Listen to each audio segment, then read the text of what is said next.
Want to earn CE for attendance at this board meeting, please see Dixie Van Allen right over in the corner.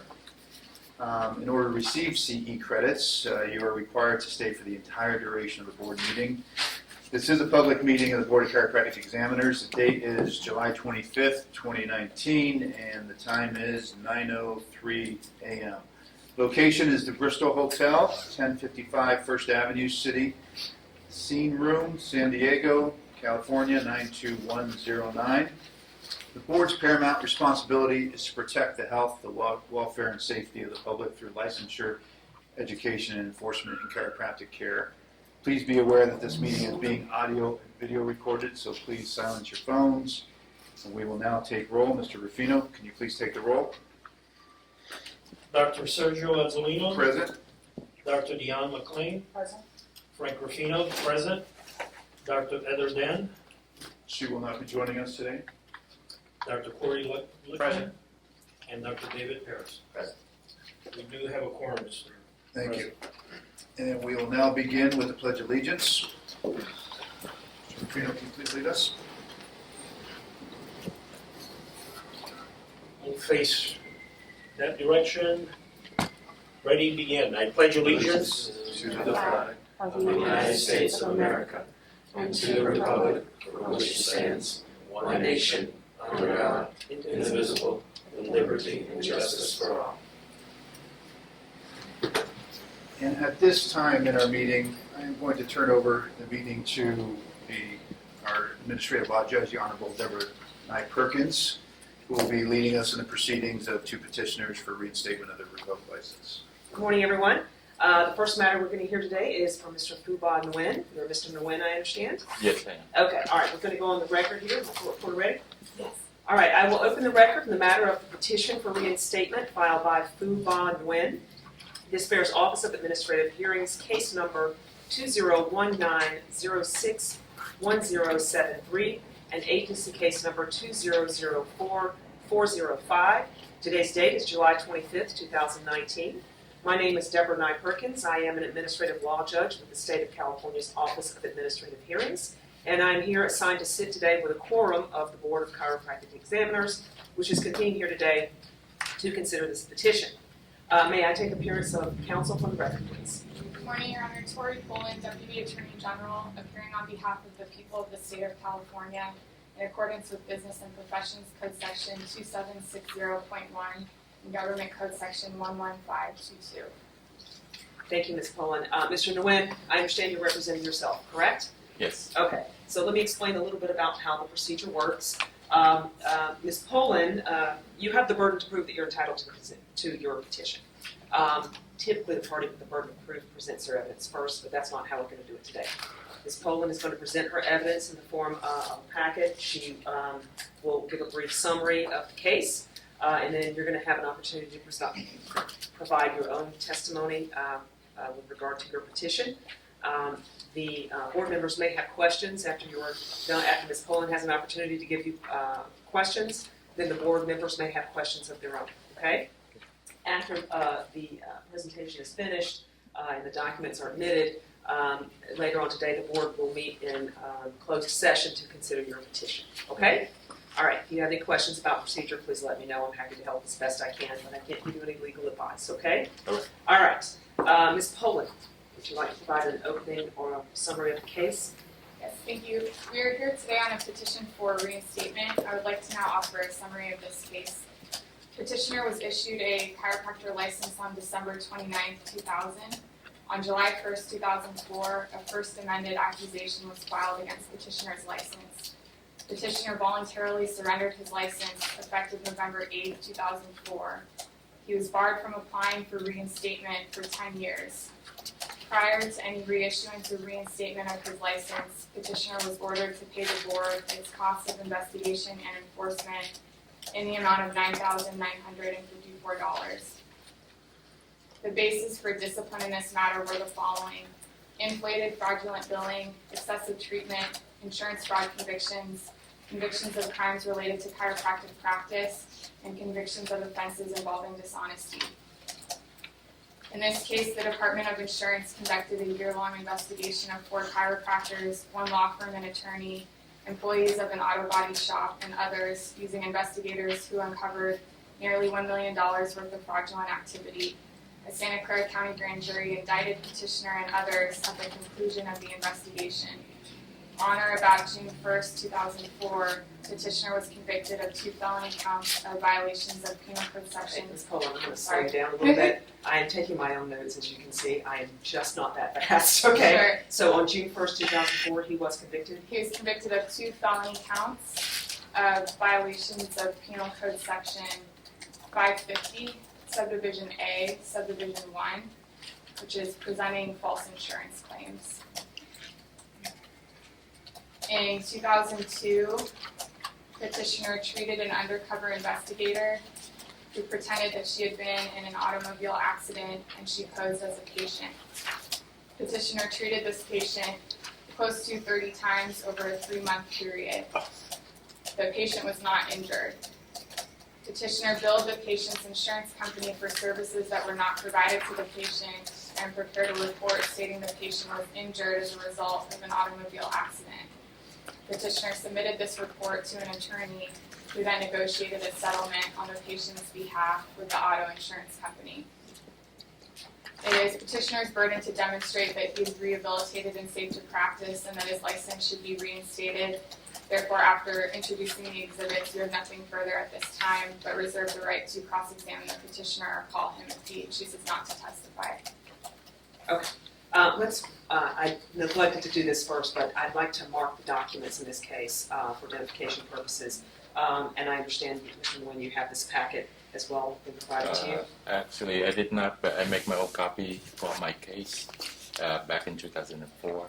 Okay, all right, we're going to mark petition for reinstatement and all of its attachments. And it's been redacted with regard to personal information like a driver's license, social security number, things that become public. We don't want to use it for any fraudulent purposes, so that's been redacted. I'm going to mark all of that as Exhibit 1. And then in addition to that, I have a 2-page memorandum summarizing the matter. I'm going to mark that as Exhibit 2. And this is a 2-page memo from Valerie James to the board members dated June 28, 2019. Anything further to mark? No, you're Okay. All right, Mr. Nguyen, do you have any documents in addition to those that I just marked that you'd like to have marked and considered as evidence? No, whatever I have, I already submitted. Okay, all right. I'm sorry, one moment. This document. Oh, I see. Oh, I see. Oh, okay. I have some court original document. That Okay, do you have copies of those from Ms. Poland? Have you seen those documents, I Ms. have. Poland? Okay. Do you want to consider those as forward, please? And you have copies for all the board members, or? Yeah. Okay, great, thank you. Here.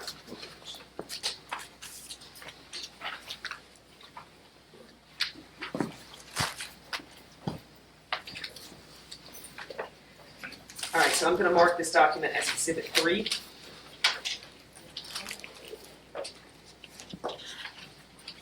Okay. All right, Ms. Poland, you asked subject to cross. Yes, ma'am. All right, Mr. Nguyen, that means it's your opportunity to present your case. So I'm going to place you under oath, okay? Could you please raise your right hand? Do you swear or affirm under the penalty of perjury to tell the truth, the whole truth, and nothing but the truth in this hearing today? Yes, I do. Okay. Please be seated. Now, I have this information, but I'm going to ask you to state and spell your full name for me. First name is P-H-U.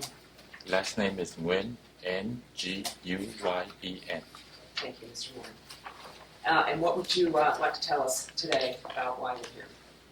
So I'm here to petition my revoked license back in 2004. I graduated in 2000 and got licensed in the same years. So my practice age were very young and immature. So I wasn't very aware of, the billing process. So I make mistake, and therefore I got charged. So during that 10-year past, so I've been have very hard time to make the living. So I work in 2 jobs for 13 years now, and been be a good taxpayer for being a good citizen and good taxpayer for 13 years to support my family with 3 kids and a wife who stay at home right now. So the reason I come here today, after 10 years, I think I have been paying my punishment. Do my duty as a citizen, and I know I am a good citizen. And I'm here to ask the board and the people of California to give me a chance so I can get a job that I've been studying, and then that's I always want to be. And to be a role, not only that, but also be a role model for my kids, to support them and tell them that, their dad is a doctor. Okay, anything else? And, Cross-examination? Good morning, Mr. Wynn. In your petition, you referenced a lack of management experience and that you sort of fell into the fraud violations. Can you tell us what you mean by that? Actually, the investigation, actually, when I learned from the case where they actually investigate in the law office, and I have a couple cases with that law office. The undercovers, I do my best as a doctor to make adjustment. I have no experience to recognize whether the case is real or not real at the time, and so there's some my staff were not well trained because I'm not experienced enough. Then so I make some mistake in billing. So I guess that with that inexperience that I do my billing wrong, and then therefore I got trouble into the case. So you're saying today that you didn't know what you were doing in terms of billing? No, I admit that I made some mistake, and that mistake cost me 10 years of losing my license. And that mistake, it cost me that I have to work 2 jobs to support my family. Do you admit to committing fraud in that case? Yes, I did. Can you walk us through how the operation worked? Can you make it clear? Sure. The case was referred to me by a law office, and then that law office just like any other law office. So I take the case in, and then I treat the patient. At that time, my secretary were doing the billing for me, and I work also at the time I worked 2 jobs, so I didn't have time to actually manage my because of the difficulty of the high renting. So I had to work 2 jobs to support my chiropractic business at the time. So I work at the company called JDSU in Face, and also being a chiropractor at the same time. So I I make appointment to see my patient during the time that I'm able to see them, and at the same time run the office. So I work full-time, 2 full-time jobs, and I didn't have enough time to take a look at my paperwork very carefully. And how did the payments work to you when the law office referred patients to you? I just bill and they give me like a 1/3 of the bill. Okay. So the arrangement was you would receive 1/3 of the payments from the law firm after the insurance companies reimbursed for the patients? I actually don't know actual number from the law office because they only give me the total bill at the end, whatever they pay me at the time. And it was your understanding it was 1/3? My understanding, yes.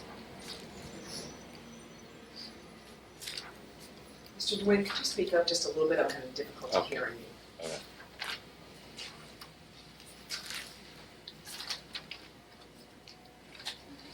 You had obtained your license in the year 2000. When did this defrauding operation start? I guess the investigation I learned from the investor say that it started about a year or two.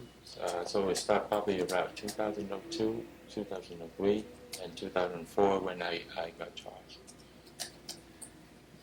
There are also allegations of excessive treatment in that case. Do you admit to excessively treating the patients? I admitted the case at the time, yes. Do you admit that today? I also admitted today. So that's not a consequence of you being immature at the time? Experience being a doctor is a learning process, and sometimes lack of experience might give you a same treatment over and over.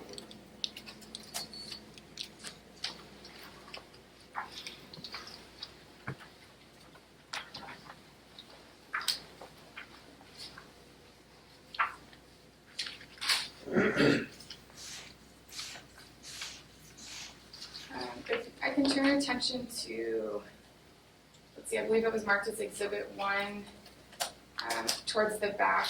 The page numbers are down at the bottom, BCE 00038.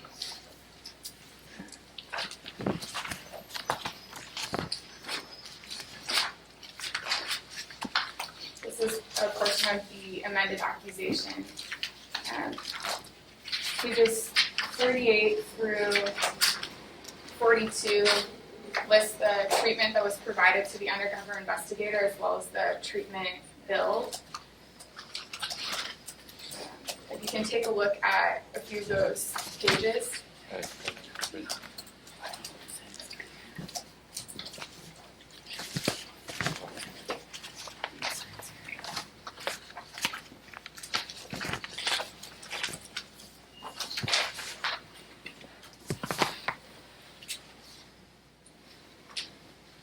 So, in looking at the treatment that was provided to the investigator on top of the treatment that was billed, in the accusation, the treatment billed but was not provided is listed there in bold over those next 4 pages or so. Are you saying that because you were too busy and you had been working 2 jobs that you didn't know that you were overbilling?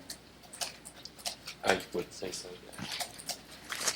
Um, I give the billing process to my front desk personnel, and then sometimes there's a lot of time because of working 2 places, so I run in, run out, and then she just signed it for me at the time when she just talked to me on phone, and then say the bill sent to me, and I signed it.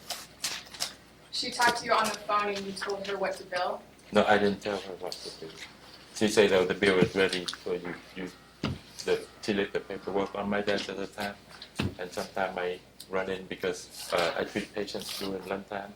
I treat the investigator also during lunchtime most of the time, and then so I took off from my lunch from JJ Unifaith, and I come to work at the chiropractic office, and then I didn't have enough time, and sometimes I just quit side and without really carefully look over the paperwork.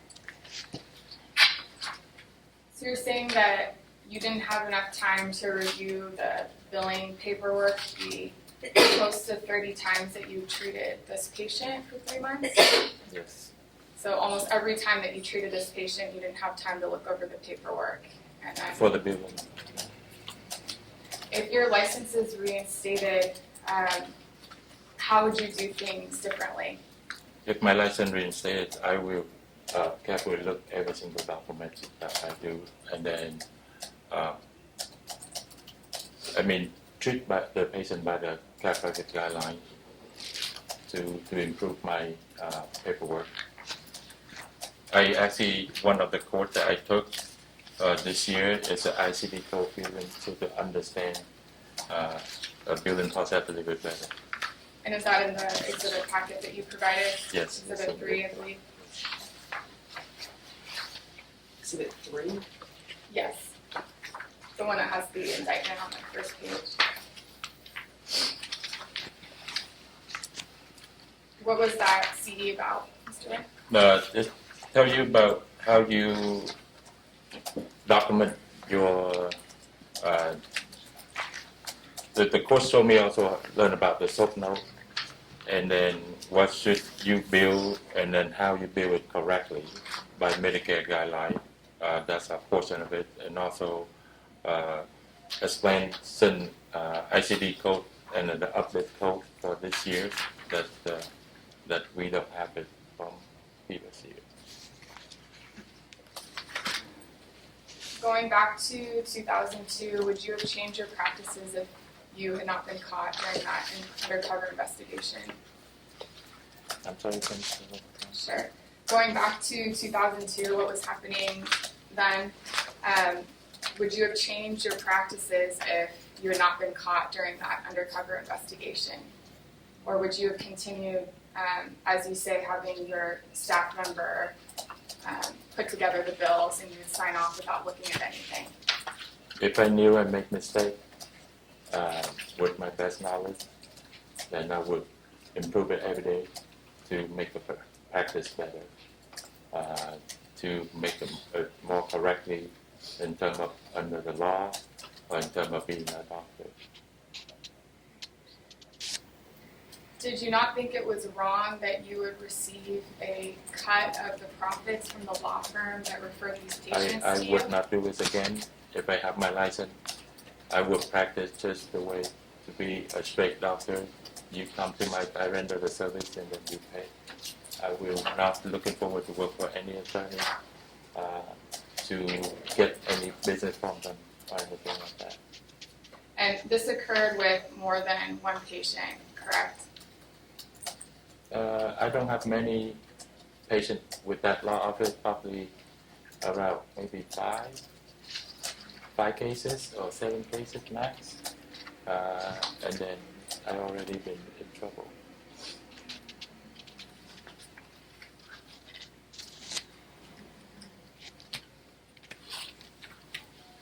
So in addition to the CE that you referenced, the one from March 2019, have you done any other CEs? Mostly I have one online also. It's about learning about physical exam procedures, just to refresh my memory, to learn and how to check the patient. And that was included in your Exhibit 3. Yes. It says online CE Chiro credit at the top from January 15, 2019. Have you taken additional continued education courses on billing and ethics? Due to my 2 jobs, still currently I have 2 jobs, so the time is very limited. So I do self-study most of the time, like reading the document online, stuff like that. What can you tell us about the self-study that you do? It's like study about migraine headache from one of the from medical journal. I just do the reading on. Which medical journal do you read from? I think I also read.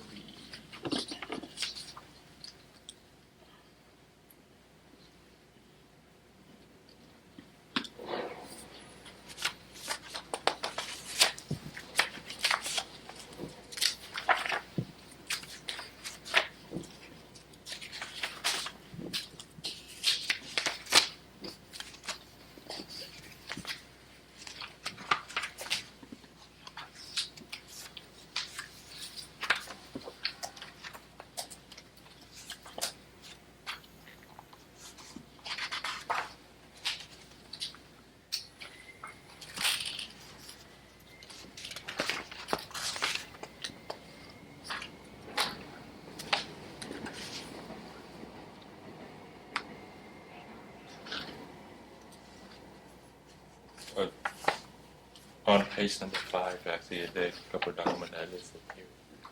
I'm sorry. Chiropractic, page number 5, I don't know what exhibit. Maybe exhibit 2. Okay. So I read the low back trauma and chiropractic manual therapy. This is Exhibit 1, Exhibit 1, page 10. page 10. date stamp, page 10.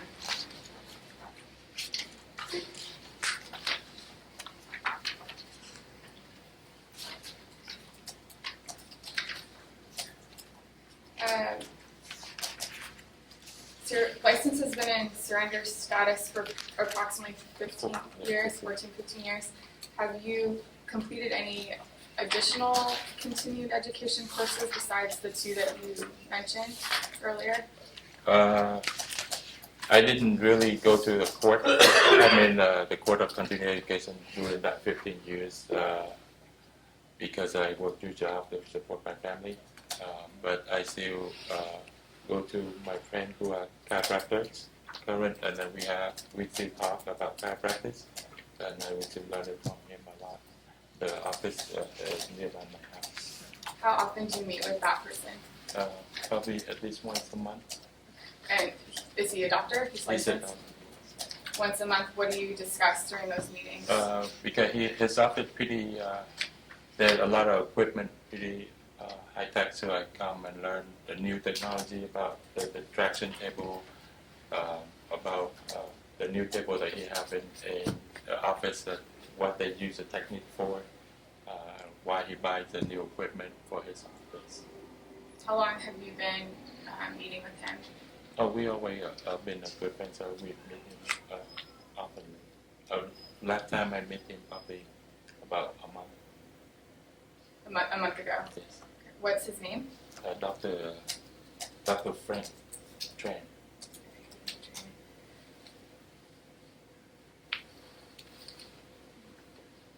Did you get a letter of reference from Dr. Tran? I talked to him about this petition, and he said if I need a reference, he can be reference for me. But you don't have a reference from him No, today? Not today.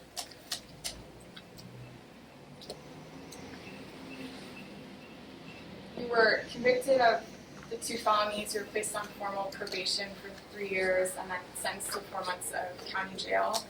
Have you completed any rehabilitation that was not court ordered?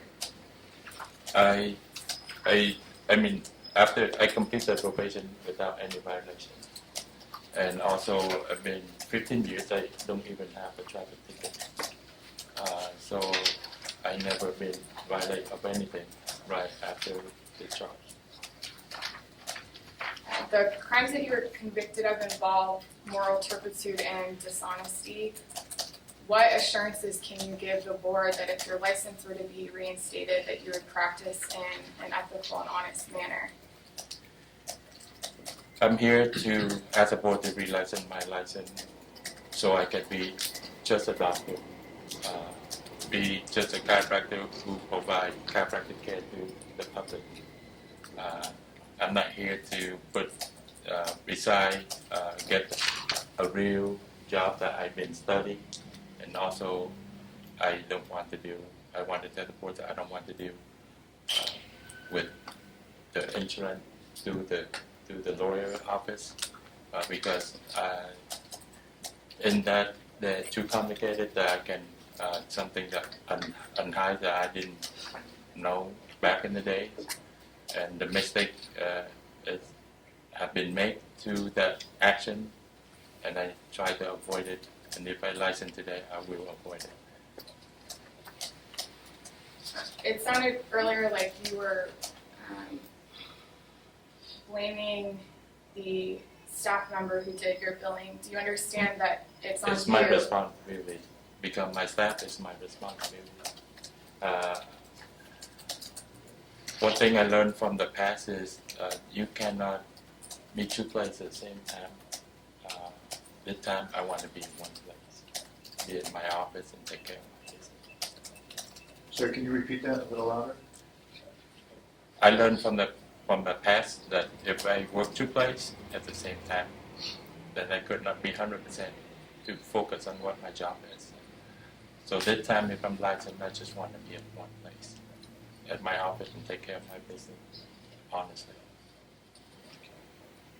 Now, Santa Clara County is an expensive place to live, correct? Very, yeah. What assurances can you give that you'll devote your time to one practice versus, as you said before, you had 2 jobs at the time, so that you can stay on top of your billing and stay organized. But support system from my family that my wife say if I am, since she will go to work for that job instead of me that work 2 jobs. My wife right now is because of take care of the babies. We have 3 babies at the time. So my wife been a housewife, so we can save some money from the babysit. So this time the kid is 5, 9, 7 and 9, so they're able to at least eat less monitoring, and so she can help me on the other side of the job.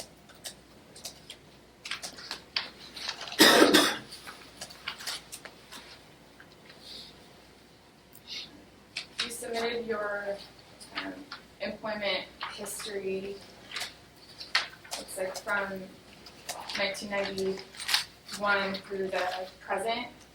Is your employer still Sora? I'm sorry, what page are you on? Oh, I'm sorry. This is page 7. Right now I work for Sora, and I also work for the company called Series. Can you spell that for the Series is recorder? SERES. It's a EV car making company. I'm sorry, sir, I cannot hear what you said. It's a what? The first company is called Sora. It's a LED company, and the second company called Series is SERES. There's a startup EV car company.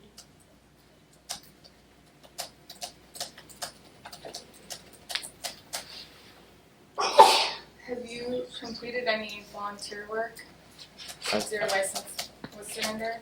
I volunteer in the public to do there's a period of time I also work in construction, so I volunteer to help out the church, and I volunteer help out the temple when they need to rebuild something, so we do it for free.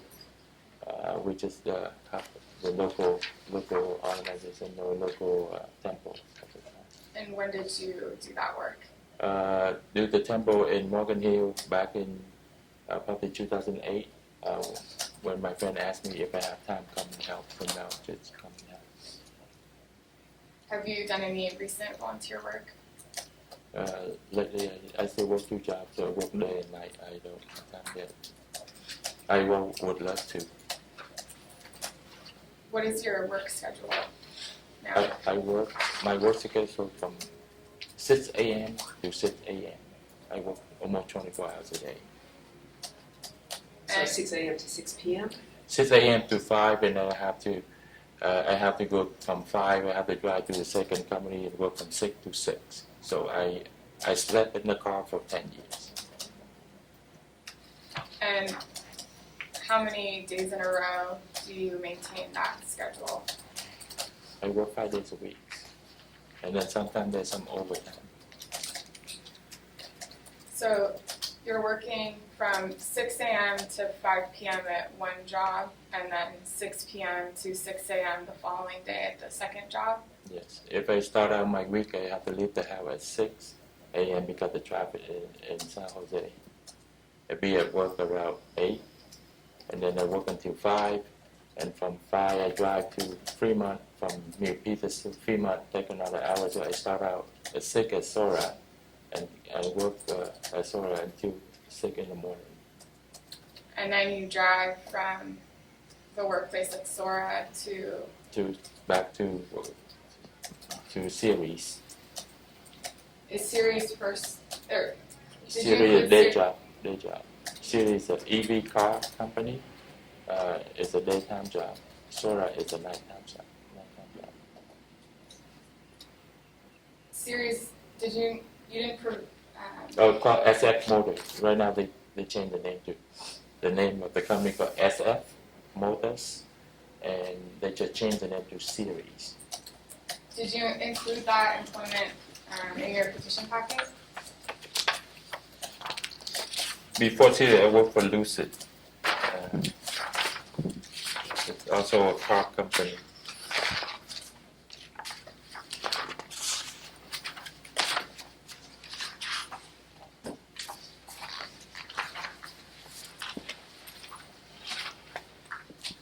Yeah, I don't have it in here, I think. I don't have it on this list. But I work at two companies at this time. You said SF Solar and Lucid. SF Solar has now become Series, Yes, but those aren't included on your resume. Correct. yeah, it's not in here. And how long have you worked at Series or SF Solar? See, I work 1 year and 1 month now. So you started in 2018. June 6, 2008. And when did you work at Lucid? Lucid, I work almost 19 months, so about a year and a half And was that also during the day? during the day. That was prior to being employed by SF Solar. Right. Why weren't those included on your resume? I probably missed it from my resume.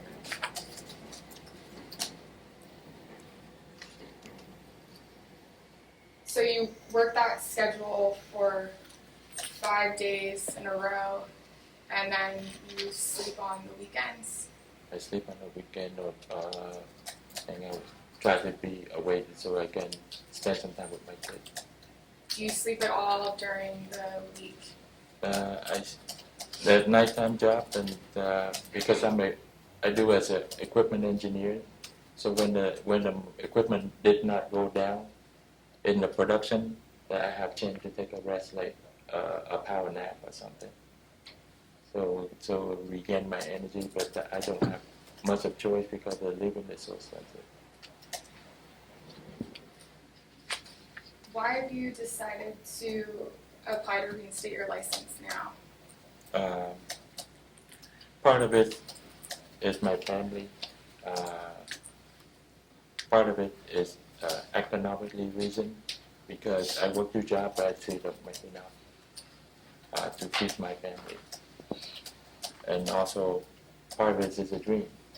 It's my dream to be a doctor, and that's why I study at Palm West. And so, and I want to be a role model for my kids also. So I reinstated so I can be a doctor, doing the job that I always dreamed to do, and to be a role model for my kids so they can look up at me and to be proud, and to have a chance to serve the people of California again. Going back to your employers, you don't have letters of reference or proof of employment from them with you today, do you? The reference letter from Dr. Beck? No, from your employers? You don't have letters of reference from supervisors there? I did never ask. Why didn't you ask? I didn't know that was required.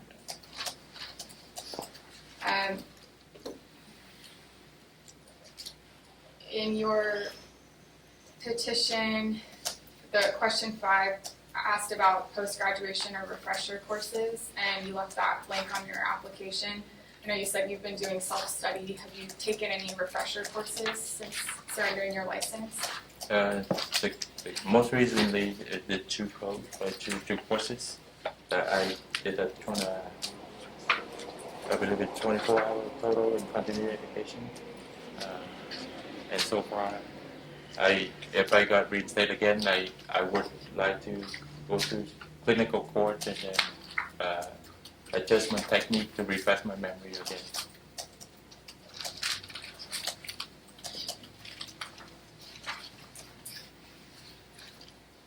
Have you stayed in contact with the other defendants from the criminal case? I only stay in contact with one person, but I don't know where he's now. I think he moved to Florida. His name is Dr. Kenneth Min. That's the only person because during the time that I worked 2 jobs, the time that I worked in the construction business, so he needs some help to build his home, to remodel his home. So he asked me for help, and then therefore we still in contact, but not related to chiropractic. More like as a friend.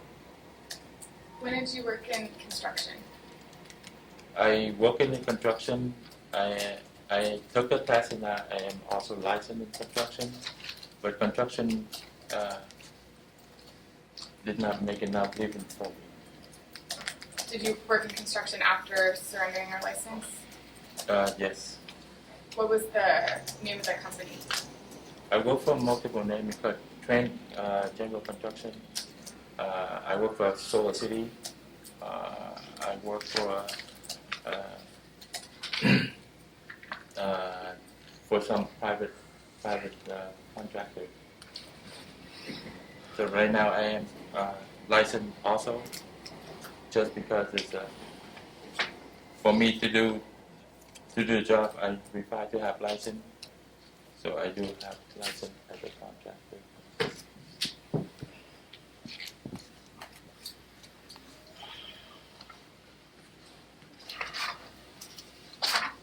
Were those construction companies listed on your resume that you provided in your packet?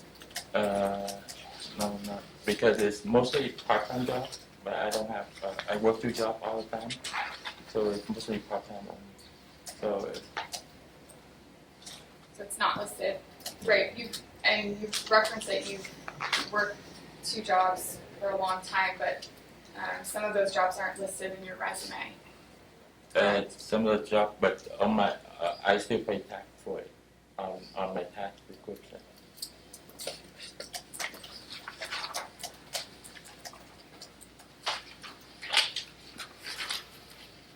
You've described that the second job takes up quite a bit of your time where you're not able to sleep during the week. Why is it that those jobs weren't included on your resume? I guess I missed it unintentionally. This is straight up from probably from my old resume at the time. So I might miss it the time that I listed on here. You said this might be the old resume, but it says 2016 to present at the top one, date stamp page 7, correct? Yes. And getting your chiropractic license back is important to you, right? Yes. So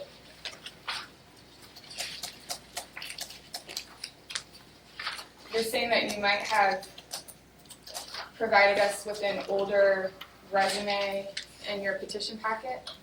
No, it's recent, but I don't know. At the timeline, I don't know why I didn't put it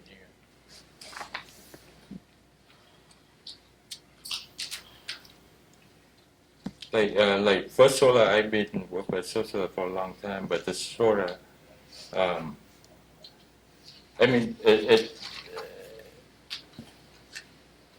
if I put 2016, and I don't know, how's it look like if on the resume that 2016 and 2015. So I just list the most recent and that you can check. That's my intention. Mr. Wynn, do you have any criminal convictions that the board is not aware of? No, only charge I have is the fraudulent charge back in 2004. I never committed any crime. Don't have any misdemeanor. Even for my driving records, it's clean. And have you been arrested since filing your petition for reinstatement? No.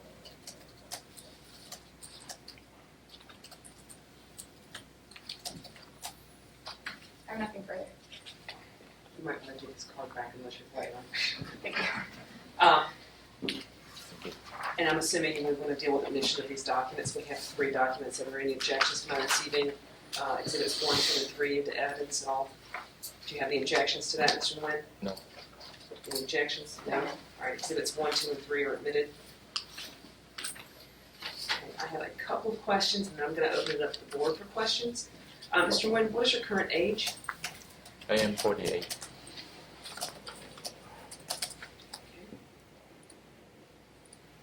And you're married with 3 children? Yes. And your license was surrendered in what year? 2004.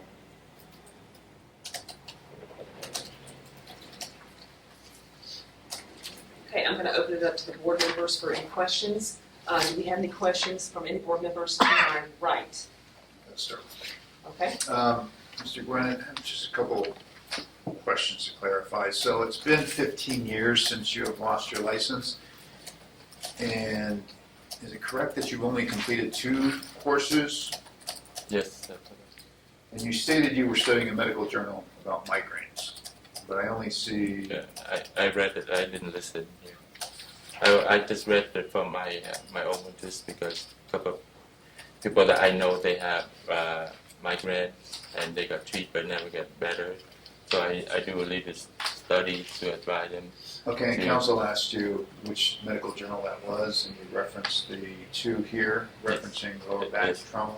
Low back trauma and manual therapy. So what was the medical journal that you've been studying migraines out of? That's one of the, I didn't listen here. One of the reading that I read in the past 10 years that I read that just during my free time. Then I just turn on the internet and then search for something that I'm interested. Then I read that. So you read one article on migraines in the past 10 years? There are few, but I don't remember the title. There are few of them. Do you remember most of what you learned in chiropractic school?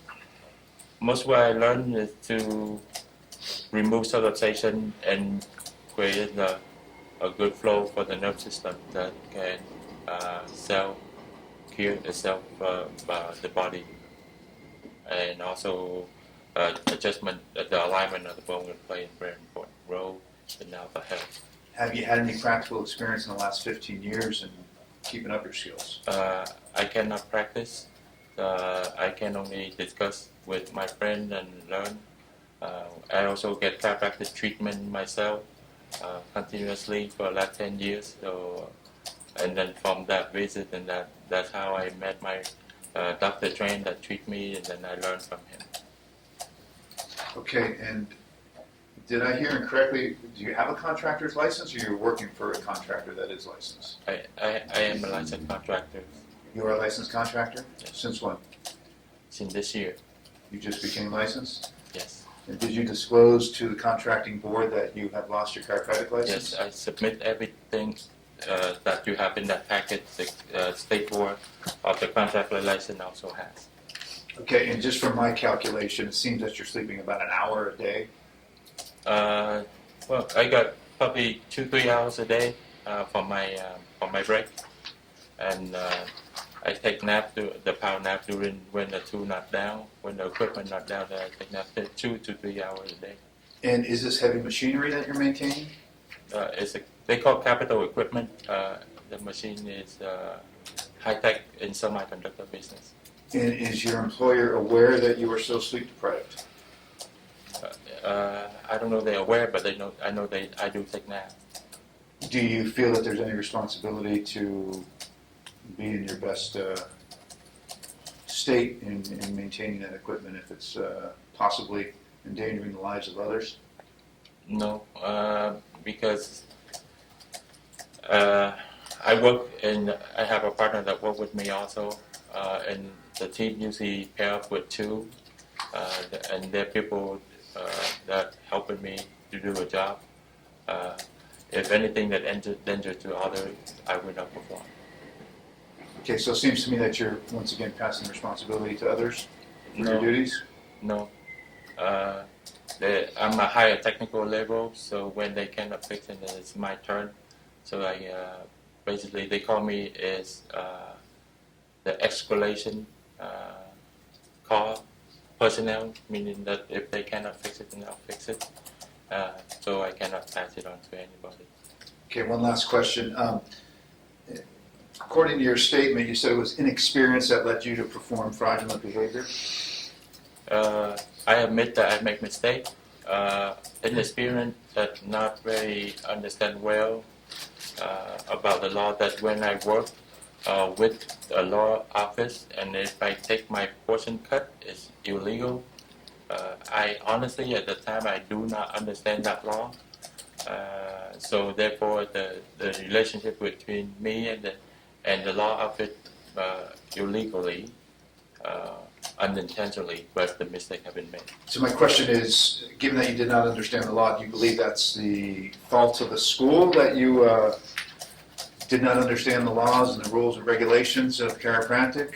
The school, I don't think the school is make a mistake in terms of in their curriculum, but I think that I should learn more ethically by attending seminars and learn the real life more. Did you make any effort to learn more at that time? When I first came out, I'm more eager about adjusting technique, and so I learned adjusting technique. Okay, no further questions, thank you. Anyone else on this side to my right with any questions? No? I'm going to my left with any questions. Mine have been addressed, I have no questions at this time. Any questions? Yes, Your Honor. Good morning. Good morning. I just want to ask you quickly about the enforcement costs. Are you familiar that there were enforcement costs that needed to be recovered by the board? The amount is $9,954. Where if I got reinstated, I will be responsible for that reinforcement cost. So you don't plan on paying it unless your license gets reinstated? Is that what I thought my understanding when I got reinstated, that's my fine. But I actually never received a bill from the board and say this is your responsibility to pay. So I'm not sure that I have to pay it monthly, or I don't receive any billing from the board. Okay, so in the future, if you do receive the billing, would you be willing to begin the payment or pay it regardless whether your license gets reinstated or not? If it's the fine that have been justified by the justice system, by the board, I am responsible to pay for it. Okay. One last question. I think council already asked you about this, but just wanted to be clear. Your response on question 4, you left it blank. Or you didn't leave it blank, but you did not. Question 4, just to refresh your memories, describe any rehabilitative or corrective measures that you have taken since your license revocation, and you did not address at all in your response that particular point. My rehab was that 3 years probation. The part of it, the 3-year probation, to pay for my fine from the court, and also within that the court of 14 years until now, or 15 years. I have been a good citizen, working 2 jobs, good taxpayer, a good father to my kids and my family. I think that has been proved that I try to be a good citizen. Great, thank you. No further questions. Any other questions? I have a question. So if my understanding is correct, you have not done a physical examination or hands-on care treatment of a patient in approximately 15 years. Because I'm not licensed to. During your testimony here, you noted a need or desire to attend a clinical course. I understand that I do need to refresh my memory. I do need to improve my technical skills because of been a while and I've been in the practice, and I also need to learn a lot more about chiropractic business to have a good practice. Concerning the clinical examination and the manual therapy treatment, you noted when you said that you would have that interest if your license was reinstated. So what I would like to ask is your thoughts on whether or not, or why you haven't considered doing that prior to obtaining a license and starting to treat patients. The one of the reasons is it's the time. But due to my 2 job working, I do not have time. I can only learn and refresh my memory I come visit my friend, Dr. Tran, and where I can learn it for free instead of paying the money to learn, where I already been constrained in financially. So I learned from a current practice doctors. Would you understand my concern that of having you acknowledge the need to refresh your clinical skills, your diagnostic skills, your manual therapy skills, but only waiting until after you're already starting to see patients with a reinstated license to then take some amount of time to go back and get those skills?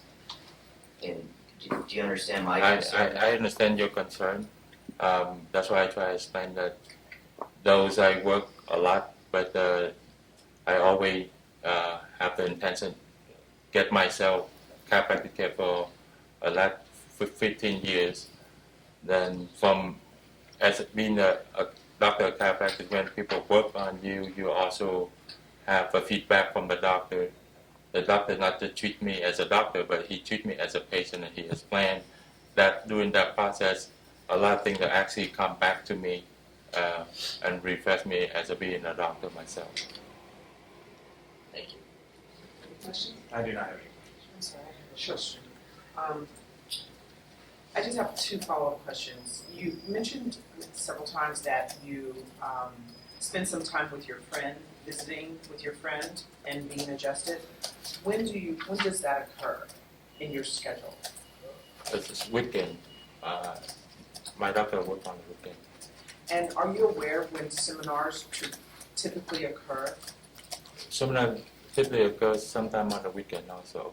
Sometimes during the day, depending on the course of study. So there are numerous ones on the weekends.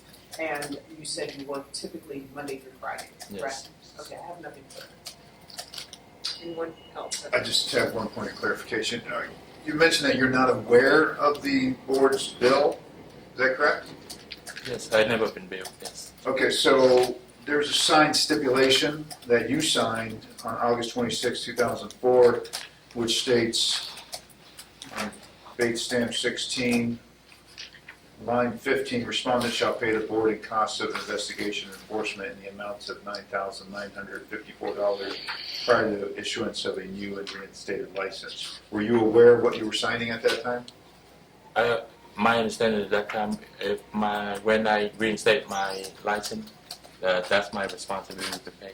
Okay, but you are aware that there is an outstanding balance of $9,954. I know there's a balance there, but I don't know if it's due immediately or when it's going to be due.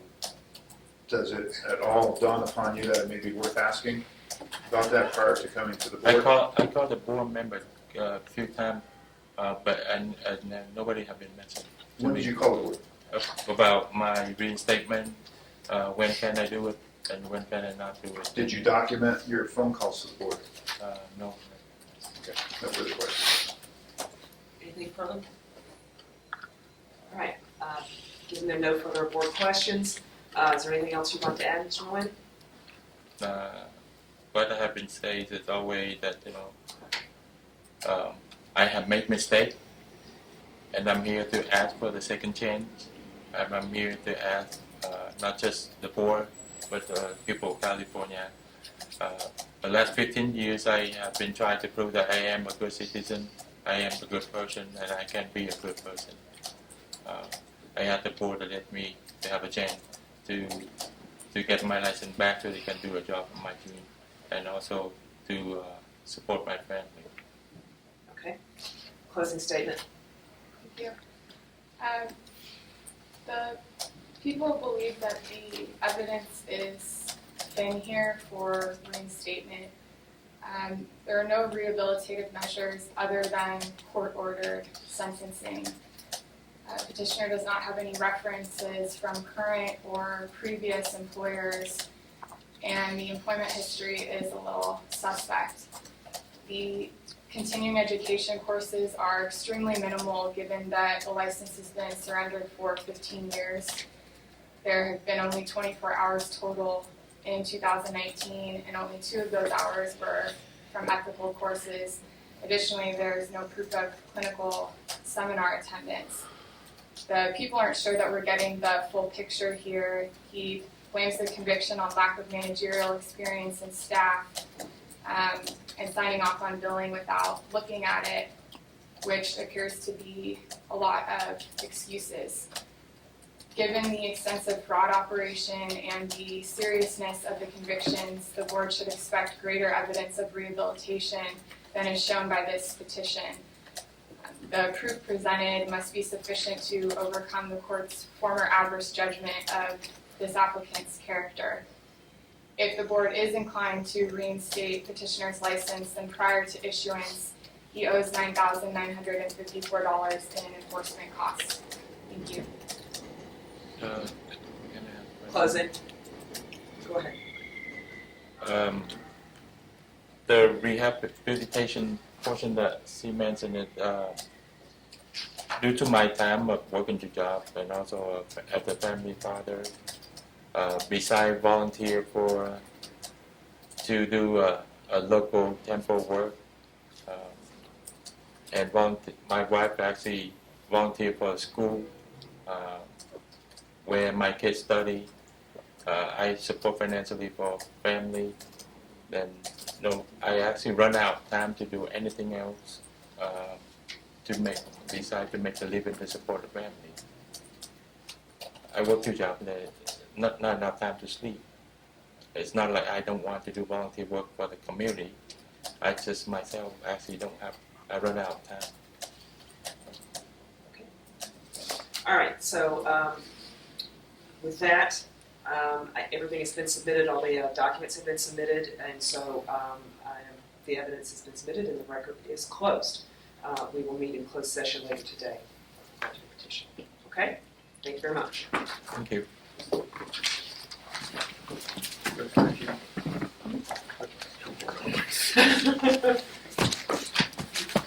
So do we need to wait outside? No, you're free to go. Yeah,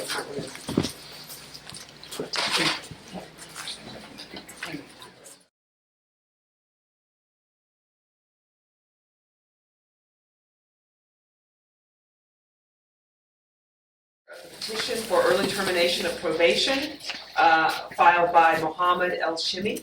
Is that correct? Correct, yes. This bears Office of Administrative Hearings number 2019-061-071, agency case number 2016-1067. Today's date is July 25th, 2019. My name is Deborah Nye Perkins. I am an administrative law judge with the State of California's Office of Administrative Hearings, and I am assigned to sit today with a quorum of the Board of Chiropractic Examiners here to consider this petition. May I take appearance of counsel for the record, please? Good morning, Your Honor. Tori Pullen, Deputy Attorney General, appearing on behalf of the people of the State of California in accordance with Business and Professions Code Section 2760.1 and Government Code Section 11522. Thank you, Ms. Bowen. Mr. El Shimi, I understand you're here representing yourself. Is that correct? That is correct, Your Honor. Okay, and I'm assuming you were here for the last petition hearing, so you generally know how this works, correct? Yes, correct. All right, if you have any questions, please let me know. Thank All right? Okay, before we get started, I'm actually going to mark the documents that we have first, just for ease of reference. And I note I have a packet, which is the petition packet, along with its attachments. And I note it's also been redacted with regard to driver's license number and other confidential information. I'm going to mark all of that as Exhibit 1. And then I have a one-page memo to the board members with regard to this matter that is base number BCE 0001. I'm going to mark that as Exhibit 2. And then I have a 4-page set of documents that was handed to me from Mr. El Shimi. And it starts off with a certificate of completion, and it has 4 pages. I'm going to mark all that as Exhibit 3. Any other documents to mark? No. All right. In that case, Ms. Poland, would you like to give a summary of the case? Thank you. You're here today on a petition for early termination of probation. I would now like to offer a summary of this case. Petitioner was issued a probationary license on January 28, 2011 due to criminal convictions for grand theft, unauthorized entry of property, and exhibition of speed, and the failure to disclose these convictions on his application for licensure. He was placed on 3 years of probation. In 2012, petitioner violated his probation when he was convicted of Penal Code Section 550, subsection B, subsection 1, presentation of a false insurance claim. He also failed to disclose his conviction in his quarterly reports. An accusation and petition to revoke probation were filed. Petitioner submitted a notice of defense but failed to appear at the administrative hearing. A default decision was entered revoking petitioner's license effective November 9th, 2012. In September 2015, petitioner applied to reinstate his license. Effective May 4th, 2017, petitioner's license was reinstated and he was placed on 5 years of probation. It is petitioner's burden to demonstrate that he is rehabilitated and safe to practice and that his probation should be terminated early. Therefore, we have nothing further at this time but reserve the right to cross-examine petitioner or call him if he chooses not to testify. Okay. All right, in that case, Mr. Elshimi, I'm going to place you under oath so that you can provide us with your evidence, okay? Okay. Could you please raise your right hand? Do you swear or affirm under the penalty of perjury to tell the truth, the whole truth, and nothing but the truth in this hearing today? I swear. Okay. And I have this information, but could you please state and spell your full name for me, please? It's Mohammed Said Elshimi. How do you spell the last name? E-L? EL-SHIMEY. Okay. Mr. Elshimi, where's your current age? 38 now. I don't like to think about it. Okay. Are you currently employed? Yes, I own I Got Your Back Chiropractic in Pleasanton right now. I'm sorry, I didn't hear what you said. I own I Got Your Back Chiropractic in Pleasanton. In Pleasanton? Yes. And how long have you owned and operated that? Since you guys reinstated my license, thank you. Okay, what would you like to tell us today about why we're here? So I mean, I don't know if I should go brief history from the beginning, but obviously, something I did 20 years ago. I was young and dumb. I did this thing where I thought it was going to get expunged out of my record. So it was honestly a mistake. I wasn't sure if I was supposed to say yes or no on the application form. And apparently I was supposed to disclose it, and that was my mistake as well. And then I was put on probation from there. 2012, I bought a car from the auction. It was from an impound lot. Had some damage on the front of it. But when it was parked outside, I had insurance on it. It got hit again. And I honestly didn't think the insurance would cover it if I told them I had previous damage to the vehicle. So I told them there was no previous damage. They obviously tracked down the auction I bought it from, went to the tow yard, asked them if there was previous damage to the vehicle. They said yes.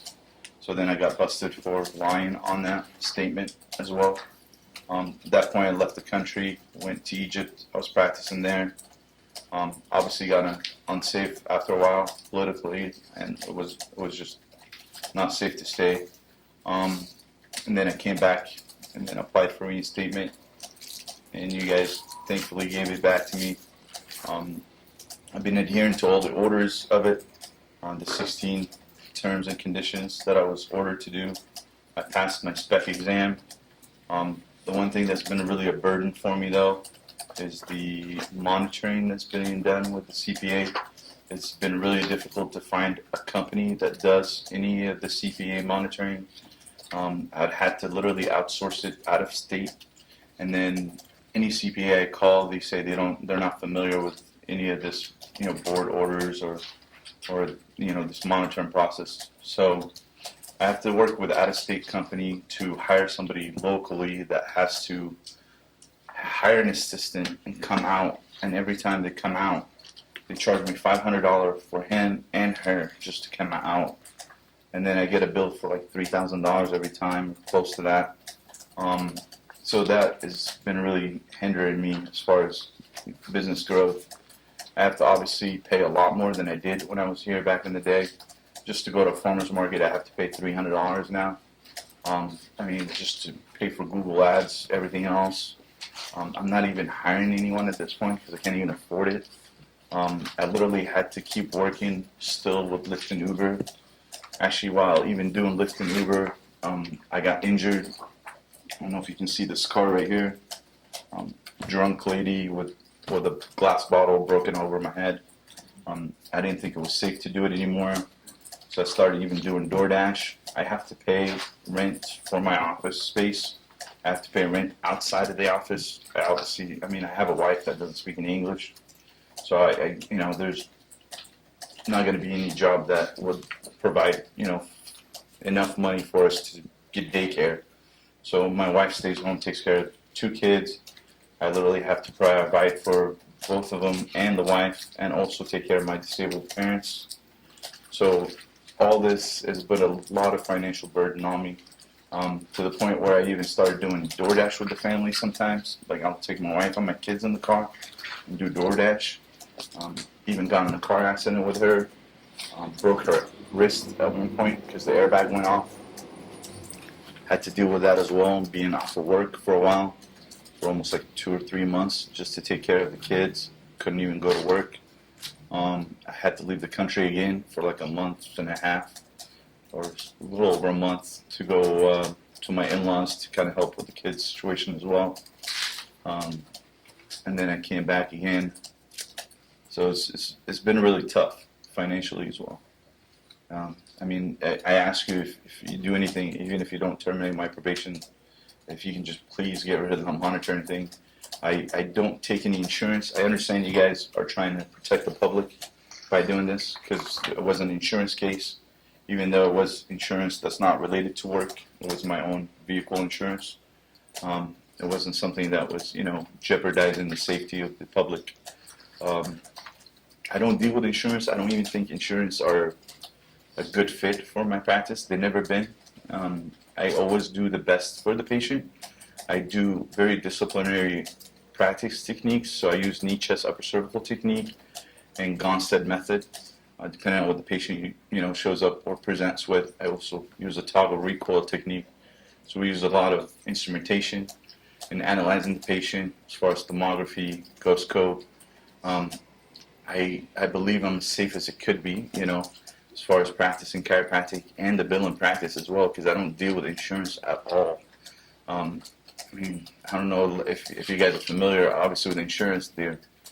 I think if you bill them for $70, they'll give you $15 on the chiropractic adjustment, but they'll give you $50 on a massage, which is telling me that they're not, to practice that way is not really trying to take care of the patient, it's more getting reimbursed. And that's why I don't do it. And I'm always been a cash practice. Anything else? Thank you. Okay, cross-examination?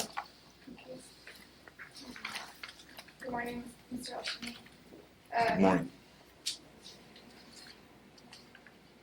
Your fraud conviction from 2012, you said that you bought a car from an impound lot, right? And it was previously damaged. Correct. And you're saying today that it was hit and damaged further after you purchased it? Yes, and I made the mistake of saying that there was no previous damage to the vehicle. What additional damage was done to the car when it was hit? It was just the minor scratches on the front. It was a minor incident. It wasn't something major. But I made a stupid mistake of not saying there was previous damage. And that was my fault. But you did try to claim with Geico the full amount that was damaged to the car, correct? Of course, again, I realized fully it was a complete, stupidness on my part. So it's a yes. Yes. And the car was missing a hood, and there was also substantial damage to the front portion of the car, correct? Of course. And that was all done prior to you buying the vehicle. Correct. I basically got caught in my own lie. I was stupid, and definitely not going to happen again.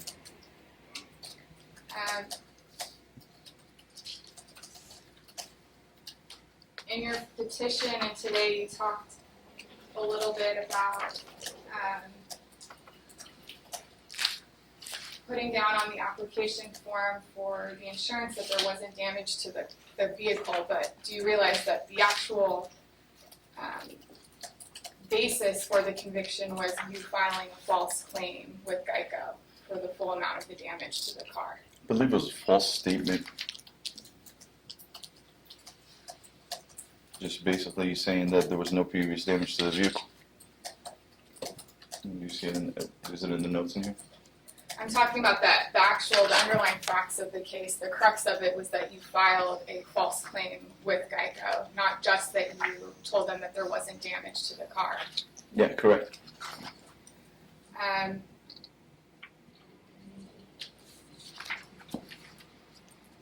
Why should the board trust what you're saying now when you weren't as truthful about the facts of what happened in that conviction?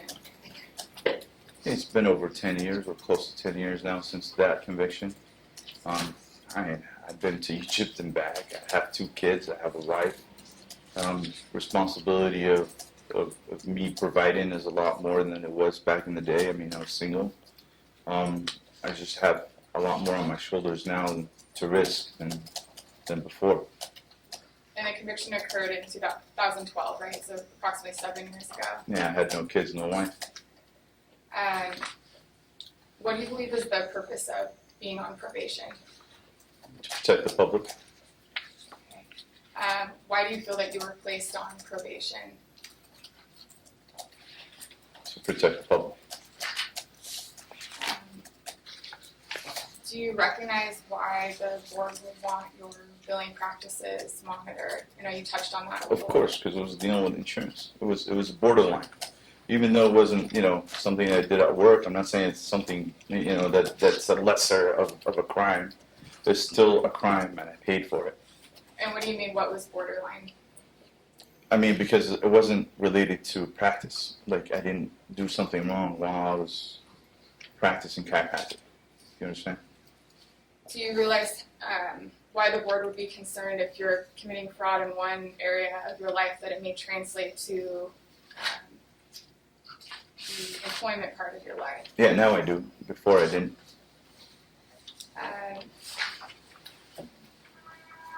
You talked a little bit about the CPA monitoring. You said you get billed close to $3,000 every time that they have to count. Yeah, that's what I provided. And the last time, that one that was for $3,000, I drove to their place. So I literally packed my files, go over to their place, sit there for a few hours while they're looking at it and going through the Wi-Fi issue and everything else, and then I get billed for all that, for the time. Are you referencing The monitoring. the invoice from July and February 2019? There's a few of them in there. The The last one was the 2,900 something, almost $3,000. You see that? $2,693. Exactly. Are you looking at Exhibit 3? This is Exhibit 3, I believe, page 2. That's the last one I had to pay. And that one, keep in mind, I had to pay that one while I had no work because my wife was just in an accident. And not to mention the medical bills I acquired from this as well. I had to pay for those on my own because apparently Lyft and Uber ridesharing, they don't have MedPay on their coverage. Was there a criminal case filed as a result of, you said the person who hit you Yeah, it with was a beer criminal bottle? against them. It wasn't me. Right. They were already on probation for assault and battery from before. So they got arrested. Was restitution ordered? What do you mean by restitution? Was the person who assaulted you ordered to pay restitution as a result of that criminal case? No, I was advised by a lawyer to stay away from those kind of people because, they're not in the best neighborhood to begin with, So the lawyer basically told me I wouldn't be able to get anything out of it. And in terms of your billing, how often are you monitored? Is it quarterly? Quarterly. And everything I literally gather and give to them, and they just verify it. And I don't have any insurance billing whatsoever. It's all cash practice. And can you explain why is it that with some of these bills the amounts vary? Like I'm looking at the last page 4. This was from, looks like 2017, 2018. That one's for about $1,600. And then page 3, of Exhibit 3. It's approximately $1,900, and then the bill that we were talking about earlier was for about $2,700. That's page 2 of Exhibit 3. Can you explain why they're all a bit different? Yes, it's literally time spent, and sometimes them even driving over to the location. So the last one, I didn't even have them drive. I figured, I'd drive up with my own files to them to make it cheaper. It actually ended up costing me even more because they had Wi-Fi issue and all kind of issues when we went to the location. And now they're even having a problem with one of their employees, apparently with their pay, and they're not even there. So we had to postpone the last one. And until now, I don't even know how am I going to get any more monitoring because the employee is not even there anymore. And we're literally on hold to try to find a different company or another CPA at this point. So it's just been a nightmare, this whole CPA monitoring thing. Have you discussed the issues with your probation monitor? Yes, yeah, I have. And they had no answer for me except to work with these guys or to try to petition, which is what I'm doing. The other thing I also have done with these is I've tried to make payments on them. They won't, for you to even make payments on them, they will not give the record to the board. So then I would become delinquent. So it literally feels like I'm holding on to my license by a thread, every time. I have to put them on my credit card, try to pay off my credit card, and then go through that cycle all over again. So you mean you have to pay in full versus make payments? Exactly. Otherwise, they don't release the actual records or whatever monitoring they did. And if they don't release it, the board will take me as delinquent on my reporting, and then that would be a violation of probation, and that would revoke my license again. For this last monitoring, where did you have to drive to It was complete this? I'm trying to remember the name of the city. I can't believe I'm blanking out on. I think it's Brentwood. Is that what it is? It Brentwood? Is it Brentwood? I think it is Brentwood. And you have to drive the back road. It was about almost an hour of a drive. Is it in Northern California? Yes, it's not too far, but it was like an hour of drive. Problem is even too that CPA monitoring doesn't work by himself. He works with someone else, a secretary, and they charge me for both of their time. So I get charged for him and her. And even if they drive over to the office, I get charged separately for him and her. If the board's inclined to terminate probation early or remove the billing monitoring, what assurances can you give that you're going to bill ethically if someone isn't watching you, given the fact that you've been convicted of 2 crimes involving dishonesty and moral turpitude? I promise you I will never accept insurance. I honestly think insurance is the problem with our healthcare system. So that's why I don't deal with them.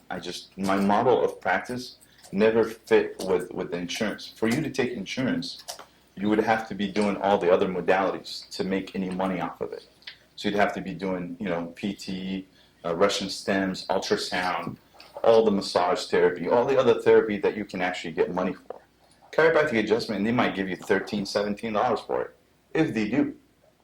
And then you're having this game of sending bills over and then having them negotiate with you again. So I would have to even hire somebody else separate to deal with this issue. That's why I just don't even deal with it. I'd rather just take care of the patient and then have them pay me. Even if they pay me less, I'd rather deal with the patient directly. And a lot of the patients that even have insurance, but they have like out-of-network coverage, I just give them the super bill and then they claim it with their own insurance. So I have no connection with insurance at all. Right now, you're saying? And ever to come. It's not my model of practice. I practice knee, chest, upper cervical, Gonstead, toggle recoil. They're not practices that include physical therapy or any modalities. Even not involving the insurance companies, what assurances can you give that you'll work ethically when you're dealing with the patients one-on-one who may not be familiar with all of these techniques and whether they're being charged properly for them? I mean, when you go to a chiropractor, you kind of know what your average is, right, or what you're paying. You know it's going to be somewhere between $40 to $70, depending on the area. So, I mean, it's not, I think the average person knows what they're getting charged for. As far as my chiropractic practice goes, this is why I use instrumentation when I'm taking care of the patient. So I use, thermography before and after. Are you familiar with any of the techniques, like the knee, chest, and upper cervical techniques, or Gonstead? So you check the patient before, and then you check them after. And if I check them before and they do not need an adjustment, I don't adjust them on that visit. So there's a pattern to follow. And then not only that, I recheck the patient. So every 12 visits, I redo the re-exams, the ones we did on the initial visits, and then just check to see what's positive, what's negative, are we on the right track? And then after, their full term of correction, whether it's 3 months, 6 months, I redo my x-rays, I check them again. Obviously as a chiropractor, you need to get results because we're not medical providers. I'm not going to sit in an office 9 to 5 and get paid. If I don't get results, patient's not going to come back. Not only they're not going to come back, they're not going to refer somebody else. And I've been practicing technically since I graduated, 2008. I never stopped. Even when I got my license revoked, I couldn't stop. I just moved to a different country, and I practiced there. And in here or over there, even in Egypt, till this day, they want me to go back. They want me to go back next year, and they're opening a new practice in Cairo as well, and in Alexandria, and they want me to work with them 3 months out of the year. This is how good of how do I say it, of a reputation I left for chiropractic when I was even in a foreign country. Now, your petition referenced some community service outreach programs. You said that you completed 2 in 2018. Can you talk a little bit about those? Are you talking about the volunteer work or the CEs, the continuing eds? Well, you tell me. You mentioned community service outreach programs. You said that you completed 2 in 2018 in Pleasanton. Oh yeah. So I was helping with my Dr. Evan that works with me in the office. So he's more of an active guy, and we do a lot of soccer stuff. So I was doing a lot of exams on soccer kids, physicals, and that was my community service in Pleasanton. And then you also said that you completed volunteer work at a mosque in Walnut Creek. Correct. What did that involve? Just sitting with patients, not patients, but people that went to the mosque and answering any questions they might have on chiropractic. I've also helped with the events, for Eid and stuff like that, organizing the events and helping with the cleanup and just other stuff that are miscellaneous at the mosque. Do you have any mentors in the chiropractic field in the Yeah. States? Yeah. I work with Dr. Sean Dill, I don't know if you guys know him. He's knee, chest, upper cervical, Dr. Tiscarino, Dr. Sievers in Pleasanton. Also, I love Dr. Dan Murphy. I try to, go sit in his classes whenever I can. There's a lot of good chiropractors actually in the Bay Area, and we take it for granted because even when I went to Egypt, it was nothing. I think I mentioned that even last time in the meeting. There was no way of getting any more continuing eds or going to seminar or even talking to anyone. Dr. James Hong as well. He's another colleague of mine that we graduated together. Dr. Ian. We definitely collaborate all the time. Sometimes I go to even events that he's doing, seminars, and sit on and help out, stuff like that. Do you have any documentation that you've gone to these seminars in terms of helping out? I could get them if you like. I just didn't know if I needed to bring them with me today. So you don't have them here today? Not today, no. Some of those mentors that you mentioned, did you consider getting letters of reference from those people? I've gotten a lot of letters last time. I just wasn't sure if I was supposed to get them again. But I've asked for reference letters from all my colleagues and friends and my role models, and I've gotten quite a few actually last time when I was here to get my license reinstated. I just wasn't sure if I was supposed to do it again to get the early termination. Now you had to take an ethics course as a condition of probation in your first year when your license was reinstated, and then it looks like you've completed 2 more. Can you talk about what you've learned from taking those courses on ethics? Just to abide all laws, make sure that I'm dotting my I's, crossing my T's, not doing anything unethical, similar to what happened before. Basic stuff. I mean, I think ethically we know what's ethical. Just sometimes we make mistakes, or the devil has got his ways. Do you think that you can keep the devil away if your probation is terminated early? Yes, because now I have my kids and my wife in front of me all the time, and then I have to take care of my parents as well, like I mentioned before. It's just, I'm not young and stupid anymore. I'm older, I got more responsibilities. And it's just been difficult. The Bay Area has gotten way more expensive than it was even when I was there in 2012. So since I left and came back, everything triple, if not quadruple. Farmers market that you can go to for $30, you pay $300 now. It's not easy to get patients like it was. You have to do a lot of advertising, a lot of marketing. You got to get online more, do more YouTube videos, all this stuff. It just hasn't been easy to free up the time and the money for that, especially when I have to pay all this money to get monitored as well. So it's like a cycle. Like every time I feel like I'm getting out, it's like, I got to pay this again, and then I got to go work, Lyft or DoorDash or whatever else to help pay this and that, and it's just this ongoing cycle, and I feel like I'm never able to get out of it, Do you believe on the whole that the billing monitoring has been positive for you and your character? Hey, honestly, I mean, this is not to disrespect your decision or anything like that. I think it's useless.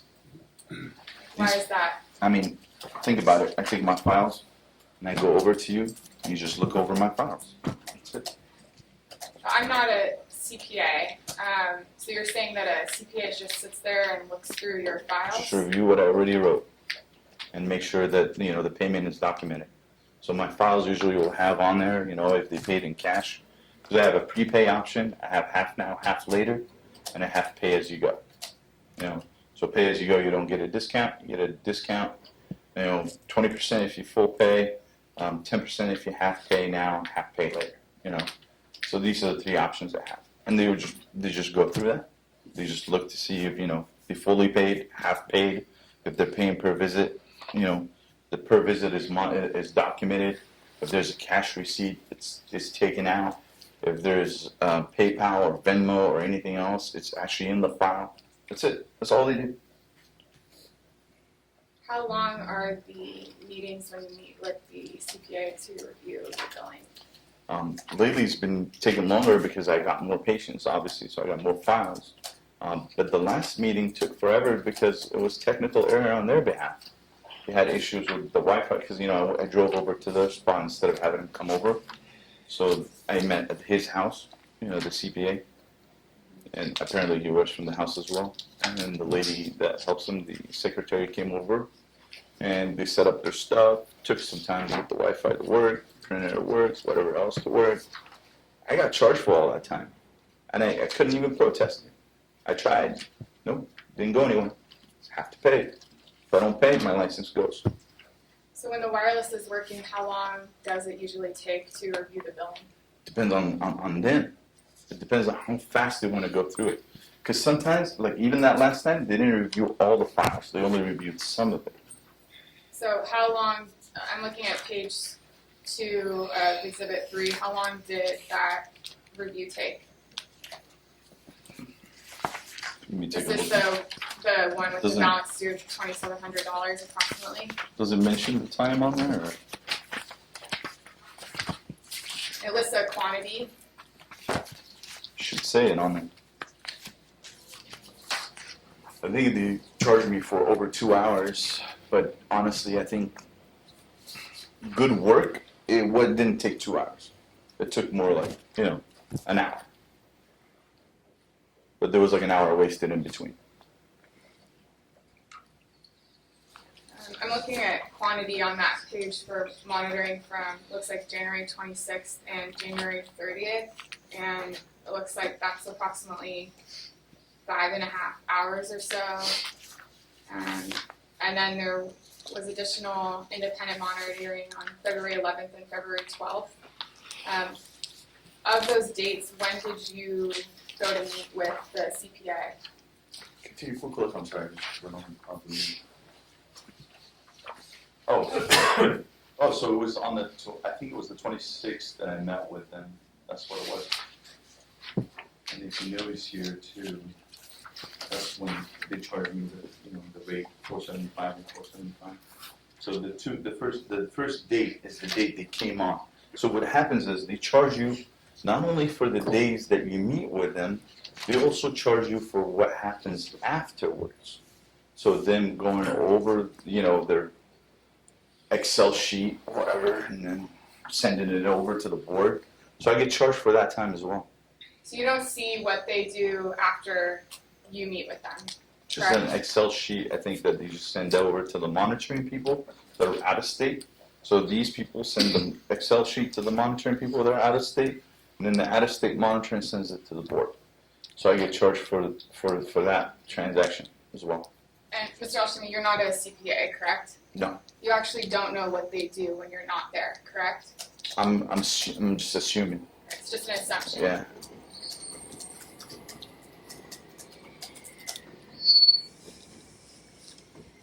You said earlier that you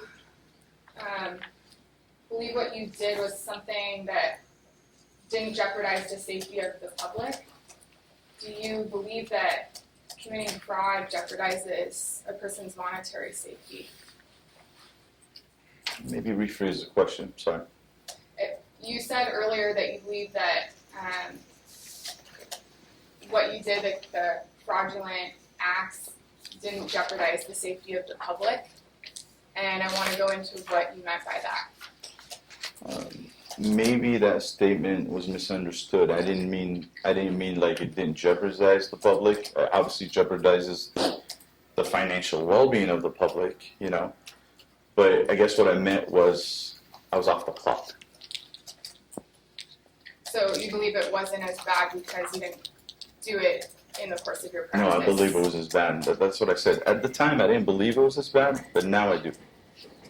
And I understand that, at all time, I need to conduct myself as a chiropractor, as a doctor of chiropractic. And there's no exception on the clock or off the clock.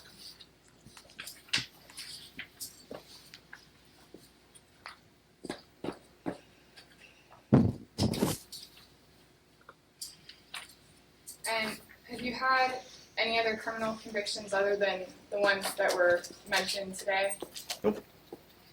Have you been arrested since filing your petition for early termination of probation? No, thank you, God. I have nothing further. Just to move to admit the exhibits. Okay, so are there any objections to my receiving exhibits 1, 2, and 3 from either party? No. No? No. All right, exhibits 1, 2, and 3 are admitted. Okay, I'm going to open this up to questions from the board members. Do I have any questions to my right? Questions? No questions? Any questions to my left? I have no questions. No questions. I have a question. Okay. Mr. Elshimi, can you tell me how you would handle a patient that presents to your office with a Medicare? Oh, yeah, I have to accept that, obviously. But I haven't had that happen yet since I came back. But I do have a number. I believe I was registered with Medicare before I left in 2012 when I was in Fremont. So let me clarify. So you are not currently or have not seen any Medicare patients in your practice since the reinstatement? No, I haven't. And so how would you handle a patient that presents to your office with a Medicare? I would have to charge them the medical rate. I would have to bill for that, the Medicare rate, yes. Yeah, because it's not an option at that point. Thank you. Thank you. Any other questions? I have a question. What about the other billings for 2018? We see, what is this, maybe second quarter 2018? What about the rest of 2018 before you, from the affiliated monitors Inc. to now? We see the billing from January 2019, but then the last one is April 2018. That's what I mean. What are the billings between them, and how come we don't have these? There's been a lot of issues in between with the payment, trying to become current on it. This is the struggle I've been dealing with. Is I get these bills, I have to make payments, can't make payments, got to put them on the credit card, and then I gotta try to work to pay off the payments. This is why the gap is there. So a lot of times I was becoming delinquent. Have you had monitoring since April 2018? Sorry, what was Have that? you had a monitor at your office or gone to a monitor since April 2018? Yeah, we just did that recently. The January, so it went from April 2018 to January 2019? Correct. Okay, so okay. Thank you, I wanted to clarify that. By the way, I'm still paying that one off. I mean, this is the American dream. You pay off your debts. No other questions? Okay. Any other questions? One point of clarification. You stated, Dr. Oshimi, that you were not going to bill any insurance, but you say if a Medicare patient does show up to your office, you will. I think it's a mandatory, right? You cannot. You could deny seeing the patient. You can deny me seeing them, yeah. But So what is your plan? How would you go about billing for that patient? my plan is not try to attract those patients, Given that they may show up at your office? But if what is they your do plan show if they up, do? I mean, depending on the case, obviously I could reject it, if it's a difficult case or if I don't think it's a fit. But, if I do have to, deal with it, I honestly don't even feel like dealing with it. Let me ask again, what is your plan? Try to deny those patients. Any other options? I hate dealing with insurance and paperwork. I don't like it. I like to just adjust, and this is why my files are usually straightforward. Everything's cashed. It's not, it's not something that I enjoy doing. Dealing with insurance companies. No further questions, thank you. Anything else? Yes. go ahead. Sorry, just a quick question. I want to go back to the honoring that happens every quarter, correct? Yes, Should happen every quarter. should, yes. So, do you happen to know on the average for 2018, the cost per quarter? The cost per quarter in 2018? Yeah, I'm trying to determine back to, Are you talking about spreading it out since we didn't have one since April, you mean? well, you have, looks like from what you give us, on 3/28/2018, looks like it was $274. Then on 8/7/2018, it cost $1,651. And in between those two,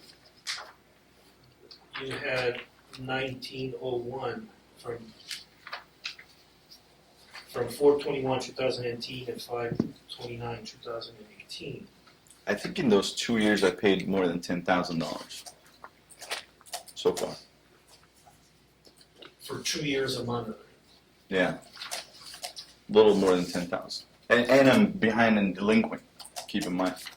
I mean, if I wasn't behind and delinquent, I think it would have been even a lot more.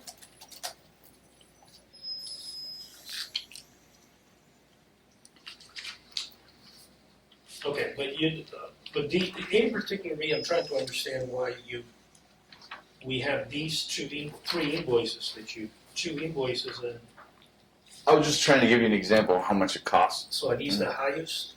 Yeah, those are the ones I even had in my office that I was able to print out real quick before I came, But yeah, I think they might even be all of them. I mean, I didn't see any other ones in my office, Well, if they're all of them, we're missing, because you should be monitored every quarter, right? Correct. According to So maybe there is some And there's- missing, yeah. and there's a minimum of 4 hours that the board stipulated, right? Correct. And if I understood correctly, last comment, at the beginning of your request for us to consider, you said at minimum reduce the amount of hours, is that? No, I said as a minimum, if you could, please, at least just get rid of the monitoring. I mean, I have You wanted to 16. monitor- I have 16 things that that I have to follow or obey. I did basically the majority of them. The only thing that I just ask at least is just get rid of the CPM monitoring, because it's very difficult to keep up. It's hard to find anyone that does it. At this point, I don't even have somebody that does it because they have problem with the company, like getting payments to the secretary. So the secretary is not even with him anymore. And without the secretary, the older gentleman can't really do the Excel sheet thing. So at this point, we're literally stuck trying to figure out if he's gonna find another secretary, or we're gonna have to find somebody completely different, and then get him approved by the boards again. So at this point, we're literally stuck. Thank you, Thank you, sir. thank you. Okay, sure. Good afternoon. You mentioned that you, when your license was revoked or when this occurred originally, you went to Egypt and began practicing. What are the laws regarding practicing your license? There's no law. I've found people there that claim to be chiropractors and went to their offices to even see if they were chiropractors, just to like give them my patients when I left, you know. This guy didn't know nothing of, I mean, he didn't know what mechanoreceptors are, what proprioceptors are. He claimed he went to Italy for a seminar, and then that's how he claims to be a chiropractor. So what did you do with your patients? Did you refer them to, who did you refer them to? Nobody. So you abandoned your patients in Egypt before you left? I wouldn't say I abandoned, because a lot of them were out of pain by the time I left. I just couldn't accept new patients, which there was a lot of more demand by the time I left, because I got known. You know, within 2 years, or the 3 years I was there, we opened up 2 different locations. There was one in two of them in Alexandria. One was in an okay neighborhood, and one was in a better neighborhood. So one was obviously higher charge than the other one. At this point, the same owner of the hospital is actually opening up another one in Cairo, in the New Cairo, and they invited me to come back and actually like 3 months of the year at least, and work with them in the Cairo one as well, and do the Alexandria one again, but just do one of them instead of 2 of them. But you know, So, I'm sorry, sorry, did I go off of your question? just a little bit. So there are no laws or no regulations at all regarding licensing, and how did you find that out? Who did you contact to find that out? So I went by myself to the actual. I've contacted local chiropractors first. So there was 2 chiropractors that I found in Egypt. One of them was there part time. He was only there half of the time, and the rest of it was in London. The other one graduated, you know, from Life West, I believe, and he just went right back. And this was like in '81. And then when I talked to him, he said he was also pursuing to get licensed for chiropractic, but he's a medical doctor as well. So he's able to practice under his medical doctor license. But the problem was we needed 16 practicing chiropractors in Egypt for them to even make a law to chiropractic. And that's what we were trying to work on. We're trying to rally up people to get them to go back, or maybe interested in going back, and then make a list of that number, and then hopefully we can get chiropractic licensed, or, you know, acknowledged at least at Egypt. But at this point, it's not. So for me to even practice there, I was having to practice in the hospital under my physical therapy license. So I was, you know, treated as a physical therapist. Excuse me, you have a physical therapy license? Well, you know, I have the board certification that, you know, I completed my PT, and I was tested for it. And that was enough for them to hire me. I have none. Any questions? No? Okay, all right, Ms. Poole, closing statement, then I'll allow you to have a closing statement as well, okay? The people acknowledge that the petitioner is in compliance with his probation requirements and has recently taken continued education courses, including some of which included hours in ethics. However, the people are concerned that petitioner finds billing monitoring useless and that he lacks a substantial plan for dealing with Medicare patients. He stated that he doesn't like dealing with paperwork, but that's part of owning his own business and staying on top of things. It's additionally troublesome that he's asking for monitoring to be lifted. Given his opinions and thoughts on dealing with paperwork, as well as his history of deceitful behavior and failing to comply with the conditions of probation in the past. Thank you. Okay, Mr. Al-Shami, closing? I just wanted to clarify, I'm not being reckless with my documentation or paperwork. My files have everything on them as far as billing, the plan of care, the x-ray finding, the treatment plan. Everything is documented to a T. The reason I just don't like dealing with insurance, and I mean, maybe that was misrepresented by me saying don't like dealing with paperwork. It's not office paperwork, it's insurance paperwork. Because as a lot of chiropractors know, if you're dealing with insurance, you're sending in a bill, they send you another bill, you send them another bill, they send you another bill, and it's a lot of paperwork of that kind of exchange is what I'm talking about that I don't want to deal with, not the actual office paperwork.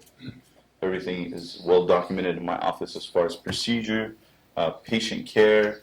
I also have thermography that I use, ghost scopes, all that is documented even on my laptop. Just wanted to clarify that. Okay. All right, so that all the documents have been submitted and received into evidence, and with that matter is submitted and the record is closed, and I look forward to meeting in a closed session later today. Thank you.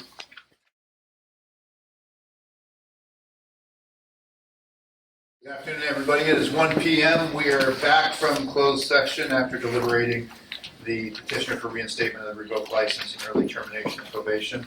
Dr. McLean is here with us. She is, her son had surgery just recently, so she is dealing with that at the moment. Since our last meeting, there's not a great deal to report in regards to substantive things. Staff has been doing a wonderful job. I just want to make sure we recognize everybody here.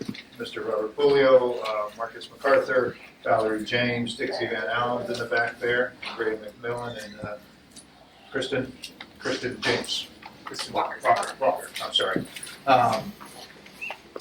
And we certainly have quite a few members back in Sacramento, and they've all been doing a great job in moving forward regulation and dealing with various aspects that we are still trying to wrap up from our last meeting. So it's not that there hasn't been any work done, it's just not a great deal to report.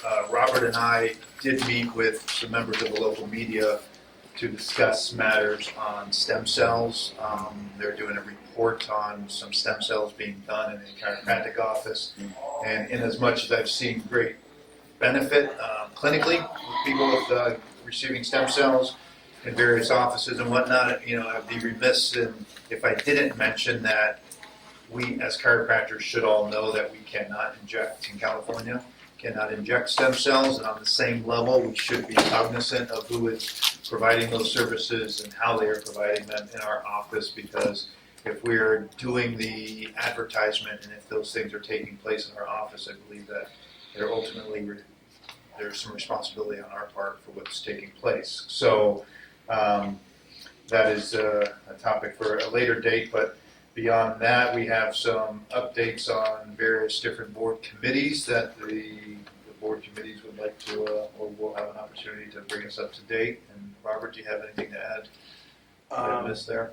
No, that pretty much covers it. And we continue to move forward with continuing ed regulation. That is, I think, one of the biggest achievements that we will have in 2019, and rewriting all the continuing ed regulations and working with members of the community. And we certainly want all members of the profession to be engaged in that process. So please don't hesitate if there's any questions, concerns, any level of participation that you want to offer, to reach out to our board. They're available every day. And with that, we're going to move forward into the next item on the agenda, which is the approval of the March 21st board minutes and meeting.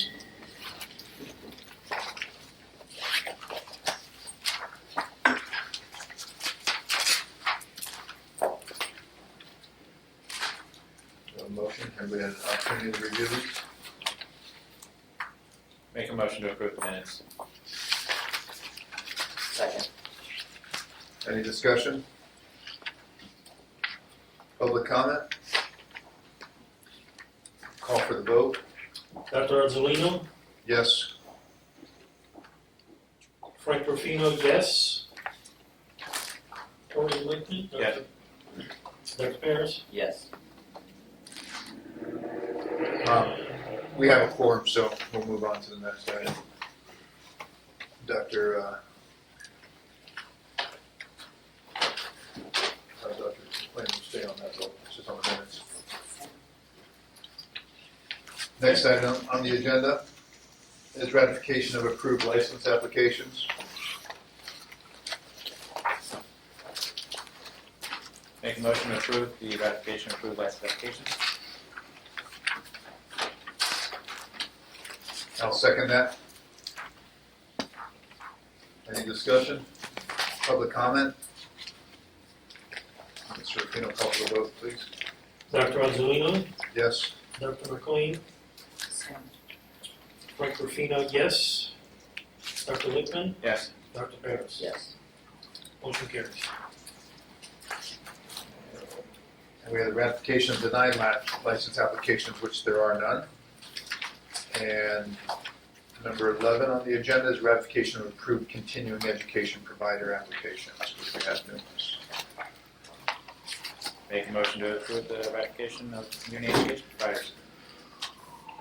Second, Any discussion? Public comment? And please call for the vote. Dr. Angelino, Yes. Dr. McLean, Yes. Frank Rufino, yes. Dr. Lickman, Yes. Dr. Paris. Yes. Motion carries. Thank you.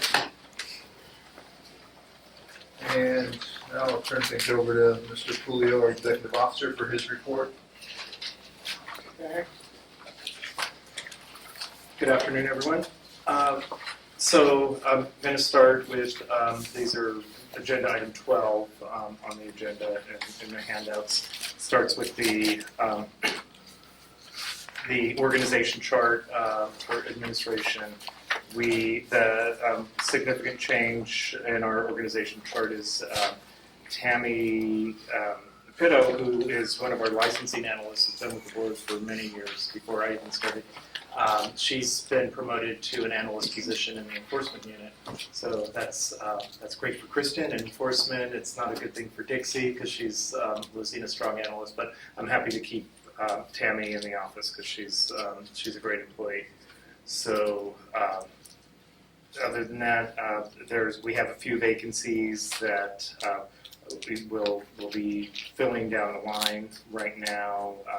We're trying to conserve as much money as possible. So if we can leave the position vacant, we're leaving it vacant for the time being. But other than that, nothing to report as far as admin. For the budget update, our budget is, our fund, I should say, we're well within our budget, but our fund is not as strong as I would like it to be. We have a lot of expenses right now that we weren't able to anticipate. We're trying to manage those without having to seek another fee increase. If you look at the fund condition in your packets, it shows that by year 21-22, we will have a deficit. We don't anticipate getting there. These assumptions, as I've explained before, are based on us expending our entire budget allotment, which we rarely do. We'll be cutting close in the next few years because we're in the process of purchasing a new IT system, which will be straining our fund a bit, but we think we can manage. And another concern that we're monitoring very closely, that just came to our attention, is the Attorney General's office is raising their rates and significantly. So that's going to be a big hit for us, and so that may hasten the need to raise fees down the line. But Robert, when was the last time that they raised their rates? it's been over a decade. It's been a long time, and apparently there had been some rumors that they would be raising rates, but we didn't know until we received notice at the beginning of July that the rates were raised. Originally, it was effective July 1. Now they've moved it out to September is when those rates will be effective, which is still very soon. So that's going to be an immediate and big impact to our budget and our fund. So we'll be monitoring expenditures closely to make sure that we have sufficient funds to cover ongoing costs.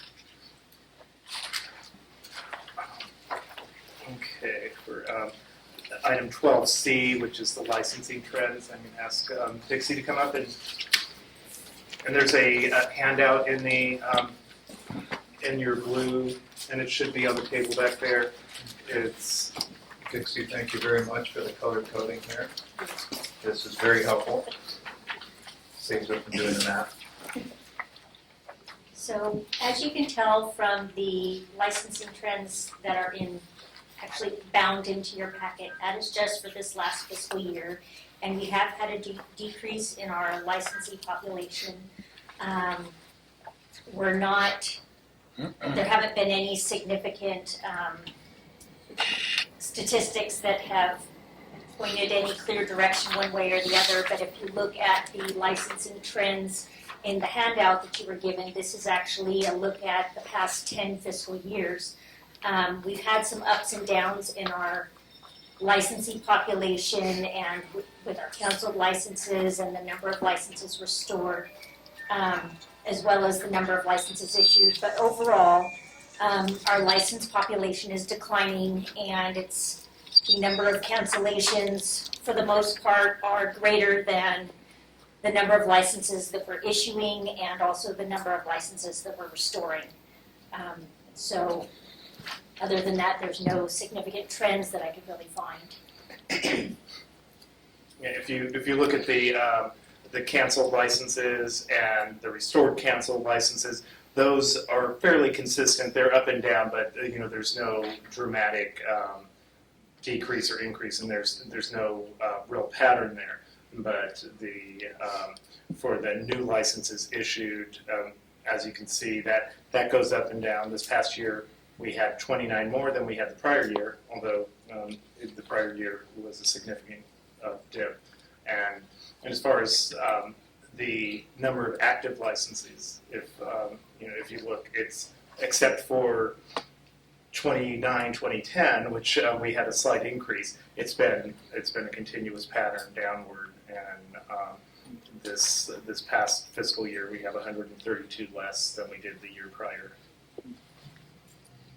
So that's another thing that affects our program, it affects our budget, and we're monitoring that closely. Are you guys in regular communication with your staff, guys and ladies, in regular communication with FCLB regarding this? We do communicate because we participate with FCLB, and when we report our licensing trends, from what I understand, this, with very few exceptions, this is throughout the United States. There's just fewer licensees, and I think at this stage of the game, it would be great for us to lead with contacting them and providing them this and asking if they would be so kind to collate those from all the other states, because I think it would be very beneficial for all the states to be a little bit more aware of what's happening. we will do that. We have the data already, it would just be a matter of them. Yeah, that one of the projects that we worked on last year was working with FCLB and getting licensing data and enforcement data. So we do have that as of last year. But if we provide it to them, they should be able to. And so we Give us report this licensing data to them, so they have accurate information as far as California. But hopefully they'll We'll reciprocate with the we'll document find out with all the other what they have states. from other states. Yeah. Yes. Because this is something that would be good for the federation of all the boards from across the United States. It would be good for them to be monitoring license populations throughout the country and whether they're decreasing or increasing. But when we were researching this a couple of years ago, from what we found out from contacting other states and looking at data that was available, this isn't unique to California. It's, across the country, there's a declining license base.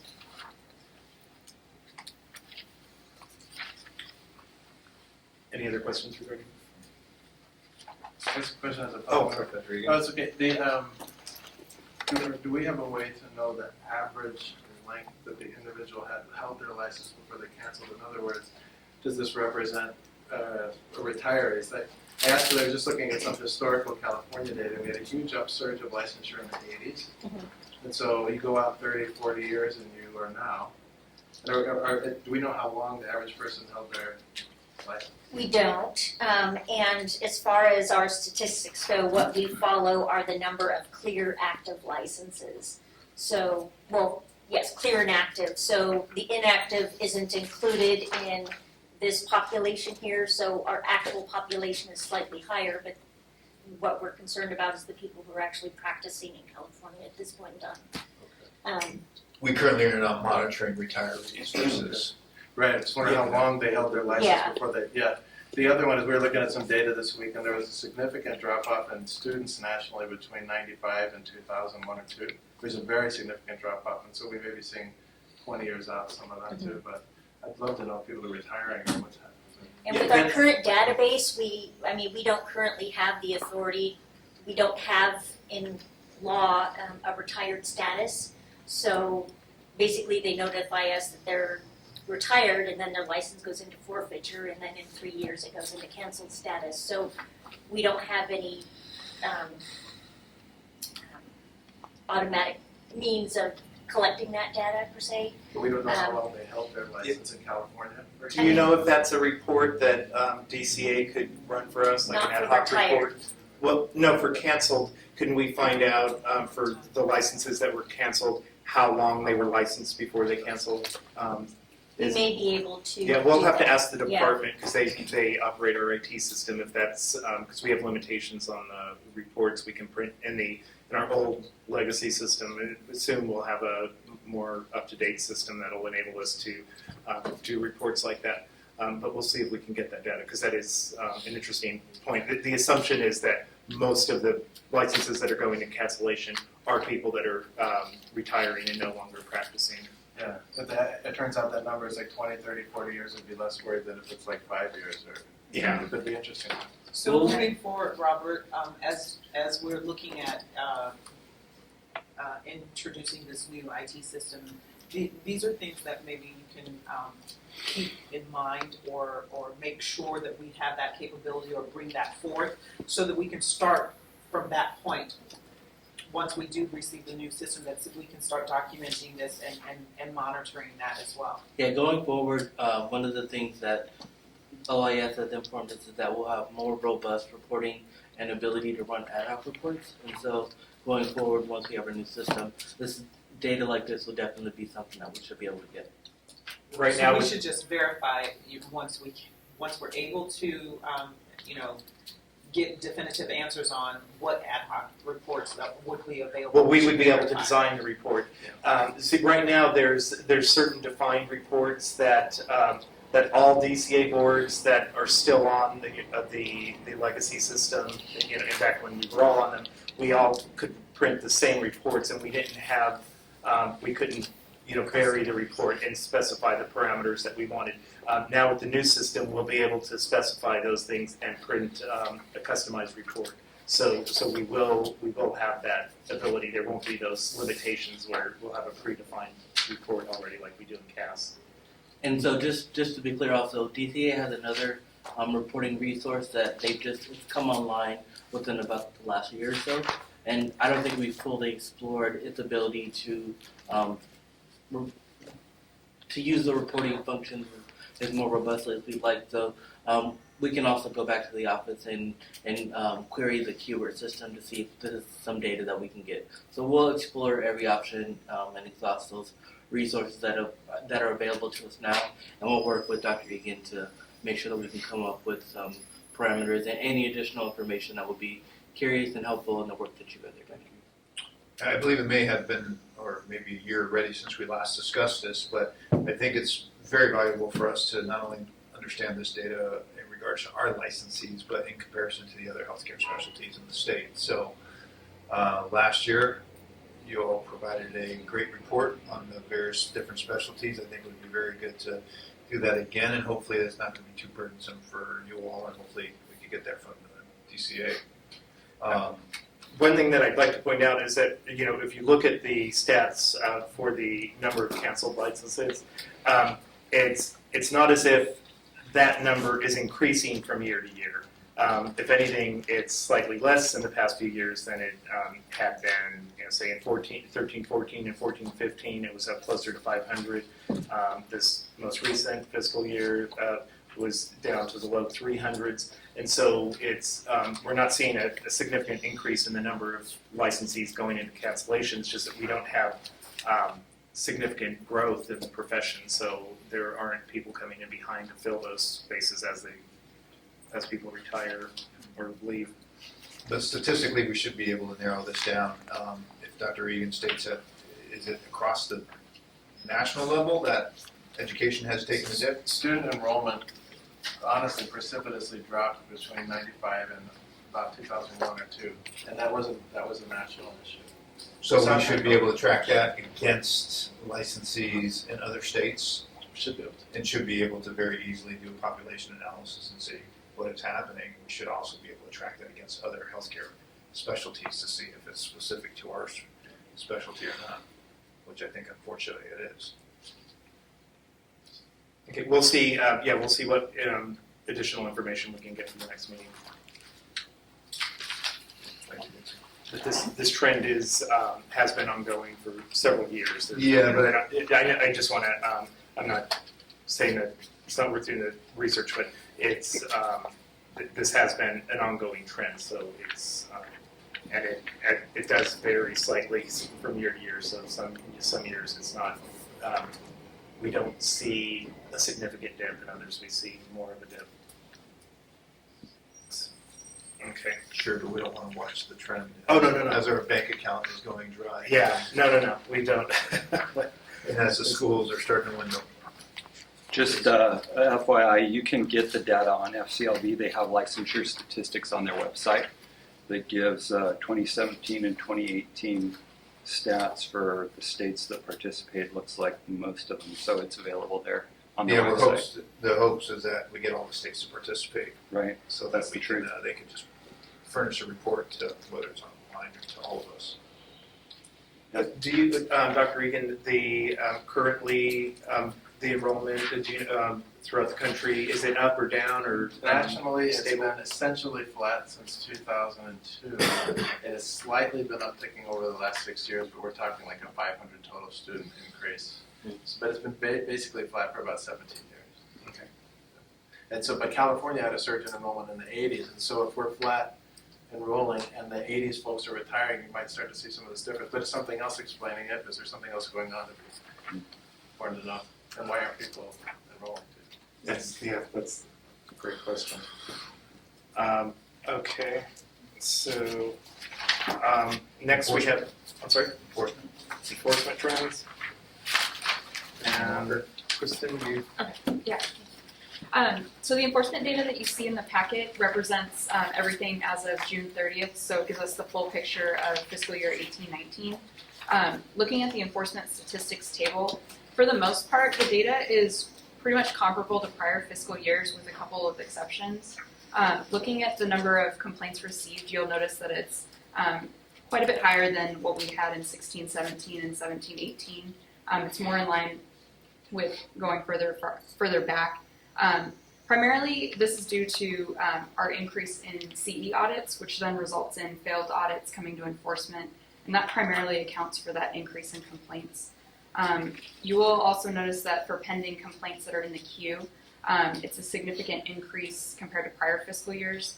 That's not solely due to the failed CE audits, it's also due to vacancies in enforcement and getting people up to speed and being on that training curve. So with enforcement, our primary goal over this next 6 months, now that we've filled that position, is to be getting everybody fully trained and up to speed so that we can get that number significantly lower. On a more positive note, looking at our accusation data, you'll see that the number of pending disciplinary cases is down to 38, which is the lowest level it's been in the past 5 years. So we've been clearing out those cases and getting the cases adjudicated and out of the queue. Looking at the decisions that were adjudicated during the year, we had a total of 42 disciplinary actions, which is the highest level that we've had in the past 5 years. So just a couple things that I'd like to highlight off that table. Within the packet, there's also the complaints received chart. It's pretty consistent with the update that I gave at the last meeting.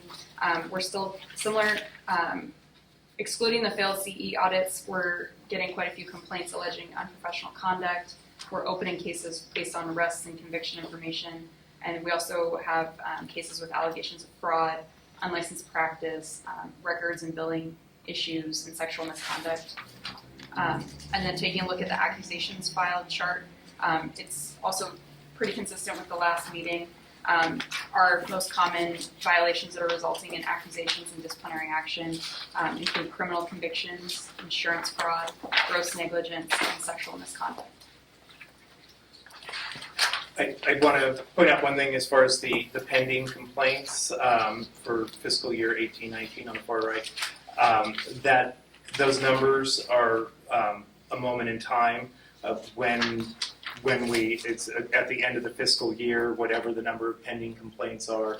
And right now, we've been putting a lot of resources into CE audits. That's been a particular focus of the board. And so we're sending out a lot of audit requests. We're getting a lot back. And so they're swamping both licensing and enforcement. So that number can surge and then go down. But it's not really a backlog in enforcement work. I just want to acknowledge that Kristen and her team are doing a spectacular job. I know you guys have your work cut out for you, but you've done a great job. Question I have for you, is there anything we can do to mitigate this CE audit situation or this failure to perform their continuing education? Do you see any hopes in educating people? First of all, we need to make sure licensees know that this is random, because I've heard some paranoid banter that people think are being singled out. But beyond that, do you have any recommendations? Primarily just getting the word out and being more proactive and making sure everyone understands their requirements.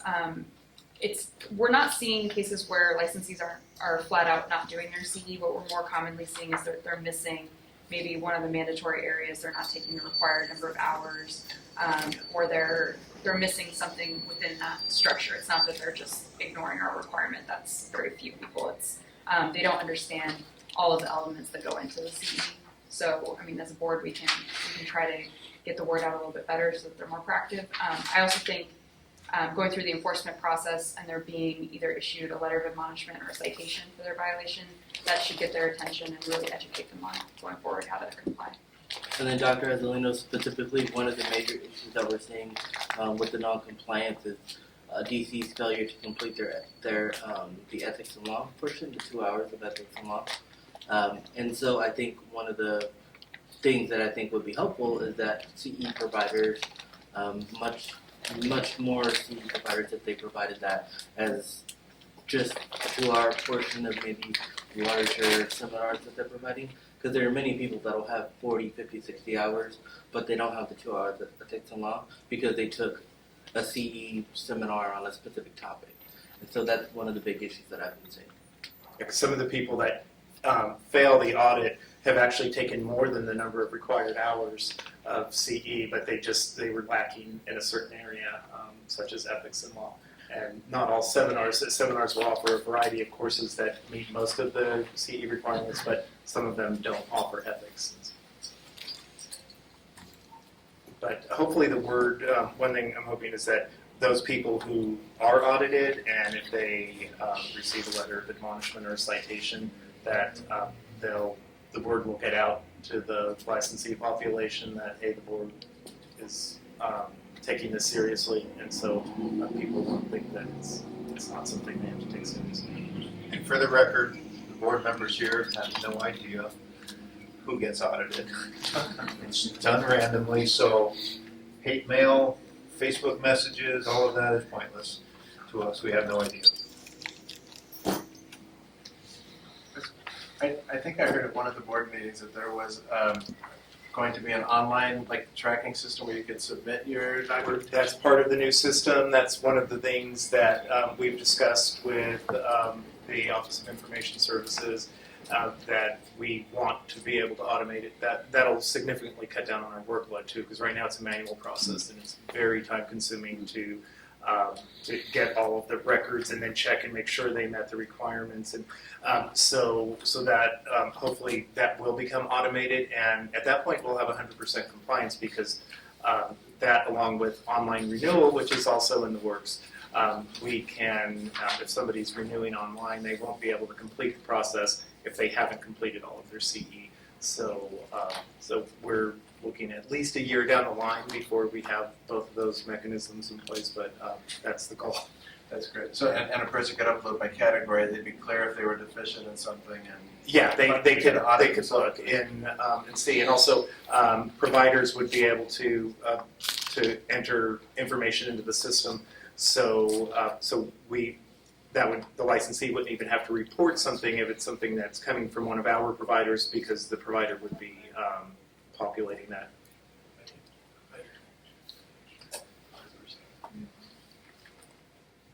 California 2020. Awesome. Almost there. I know our new governor is taking IT very seriously, and so that's because a lot of the state agencies are behind the times on technology. So we're finally in the process of getting there. Anything else in enforcement? Yeah. Okay.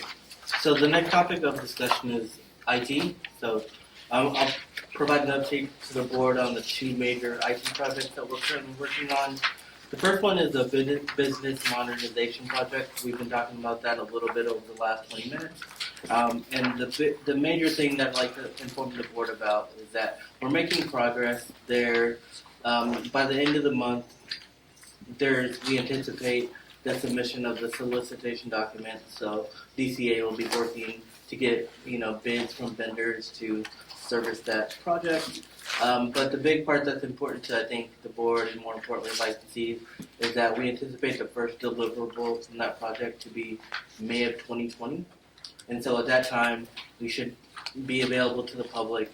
Online complaint submission should be the online submission of the initial application for a license, and then also online renewal payment. And so those should be available to the public for licensees by May of 2020. That's the goal that we're shooting for. We're working with them, and we believe that it's a realistic goal, the amount of time that we have. So, and then in the meantime, we're working with DCA on a mechanism to provide online renewals sooner. And so we've been working with them to, we're at the point where they are designing an interface, a front-facing interface, the language and things like that, that a licensee would see if they go onto the page.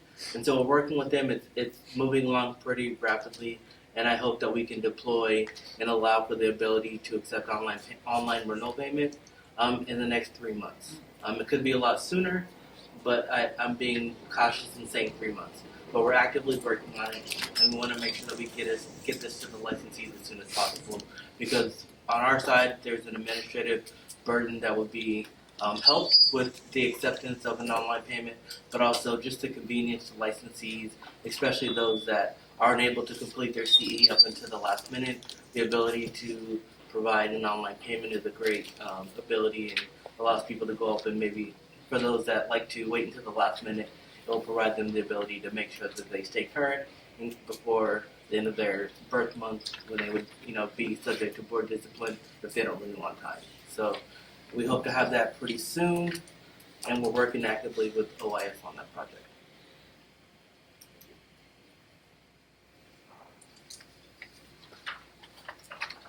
So nothing else regarding IT. Then the next item is just travel claims, and I just wanted to make sure all of the board members are familiar with the process, and we provided in your board packets.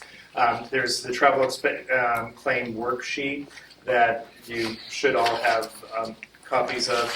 And when after, like say today for a board meeting, you don't have to fill out everything in here, but there's certain information, because right now Val is processing the TECs. And so there's certain things that she knows and doesn't necessarily need you to provide on here, but there's certain things she wouldn't have a way of knowing unless you provide it, such as the address that you left from when you started traveling, maybe method of travel if you're traveling by personal vehicle, if you have parking fees or Uber or taxis or something. Those are things that Val wouldn't necessarily have. So if you can fill that information in, and really what she needs most is just receipts for the things like your hotel. She can't always access. Sometimes the hotel, she can call the hotel and they'll email her a copy of the receipt, but sometimes they won't because the room wasn't under her name. So the sooner you get her your receipts and and whatever missing information is here, then she can process that and get it out. Those are a priority following travel, and so she does those within a few days. And then DCA has its timelines for that. That's on the flip side of this document. It gives the timelines. It takes DCA. So from the time we submit the TEC, this is how long for DCA and the State Controller's Office to issue the check. So we have no control once we submit the receipt, other than to call and ask if it's taking too long. But just to expedite, it's very helpful if you like today, if anybody who stayed at the hotel and checked out, they can just give their hotel receipt directly to Val. Any receipts you have already, you can give them to Val, and then she can process that as soon as she gets back to the office, if she has everything. And it's very helpful, especially since we're somewhat short-staffed. And Val she's moved on to a different position, and she's still doing this. It's very helpful if you submit your TECs timely, and especially not let them accrue and then submit a whole bunch at the end of the fiscal year, because then that can be a time-consuming task for Val to fill all that out and get all the information and send it on. So if you send it in within 30 days following the travel event, that really helps expedite things and helps you get your money quicker. Is it possible to send this to us in a fillable PDF? I don't know that it's fillable. I can work on that, but I can send Not if a it's too document. much, yeah, don't worry if it's too much trouble, but I think it would be easier if everybody just had this on their phone. They can just fill it in and send it right off to you. We can work on that. Take a picture of the receipts. I do need. You okay with pictures? You need originals? I need original gas receipts. Gas, I didn't think about that. If you have gas receipts. Well, I if need you're using original- your own car, you get a per mile reimbursement, and so you don't need gas receipts. If you have a rental car and you have to fill it up before you return it, you have to have the receipt. And I've lost my receipts in the past, and they will not, even if you show them the credit card statement that shows that you got gas in Santa Ana or wherever, they won't reimburse you without the receipt. So we have to have receipts for gas if you have a rental car. The airline receipts, because those are booked through the state system, and so we don't really need anything from you for that. Same with rental cars, we do need the receipt you get after you return it. But there's some things that we already have the information. We know what the meal reimbursements are and so on. So it's just those miscellaneous receipts for like gas and parking, bridge tolls, and things like that. I'd be happy to explain that individually one-on-one for you guys. I provided an updated pocket guide for you guys in your supplemental now, but for you to take home. And you're okay without meals, correct? There's a per diem. It's just There's a per diem for this. Yeah, so you don't have to. We don't need receipts. Yeah, you don't have to produce those receipts. So the big one is the hotel, and then anything else like a gas, parking, so on. Those she wouldn't have access to that information unless you provide her with the receipts. So that's all. Is that it? So we're scheduled for a 15-minute break? Quick question, Robert, thank you for the report. I just got a quick question on the org chart. I know you mentioned that we are keeping some position for salary savings. We got 3 vacant positions. 2 SSAs and 1 MST, sorry. Yeah. So the question is, how long are you gonna keep it vacant? What's your target goal, and while they're vacant, who assumes the duties of some of these positions? We've spread it around, and Val has moved from her position. She was in that MST position, and she moved into an enforcement position. So she's still helping out with a lot of things from her old desk, and Kristen is aware of that. So we're balancing that. So she has time to do her enforcement work as well as keep up with some of the other essential functions of her jobs. There's things that she used to do for me because that position was my assistant that now I take care of myself, or just to so that she has more time to focus on her new position.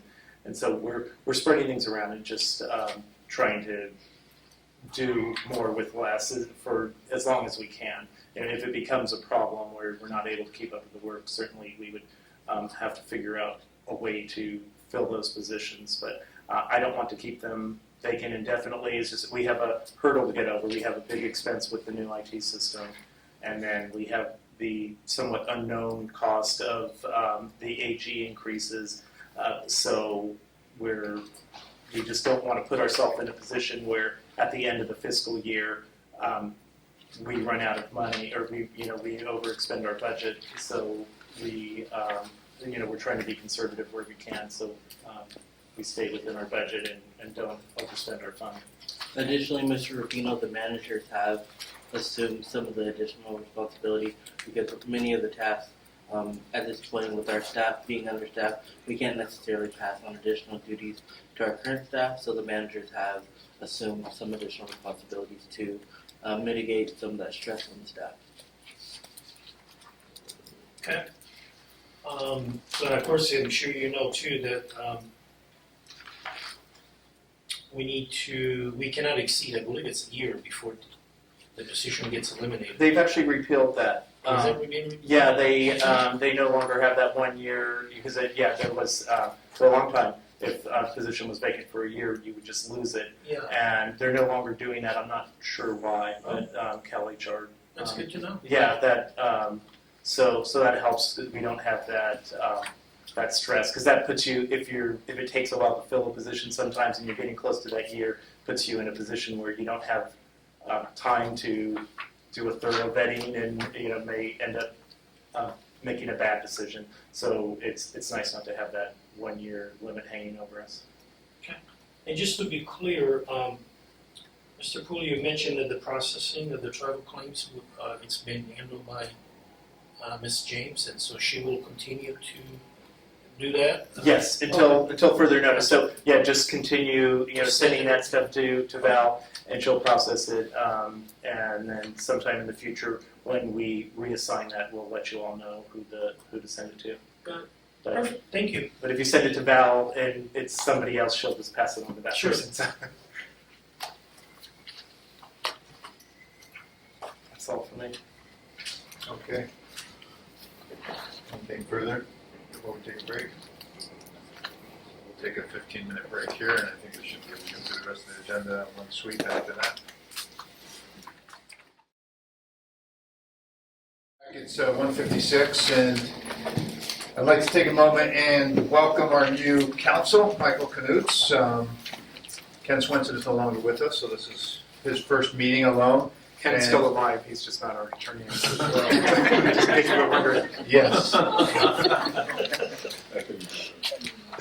Ken served us well, but we like to bring it on then. So, and Michael's been licensed since 1998. He's been in state service since 2001 with the Legislative Council, Secretary of State, Social Services. He currently serves as counsel for the Dental Board, the PT Board, and this illustrious Chiropractic Board. So he's well suited for our purposes, and we're excited to have him.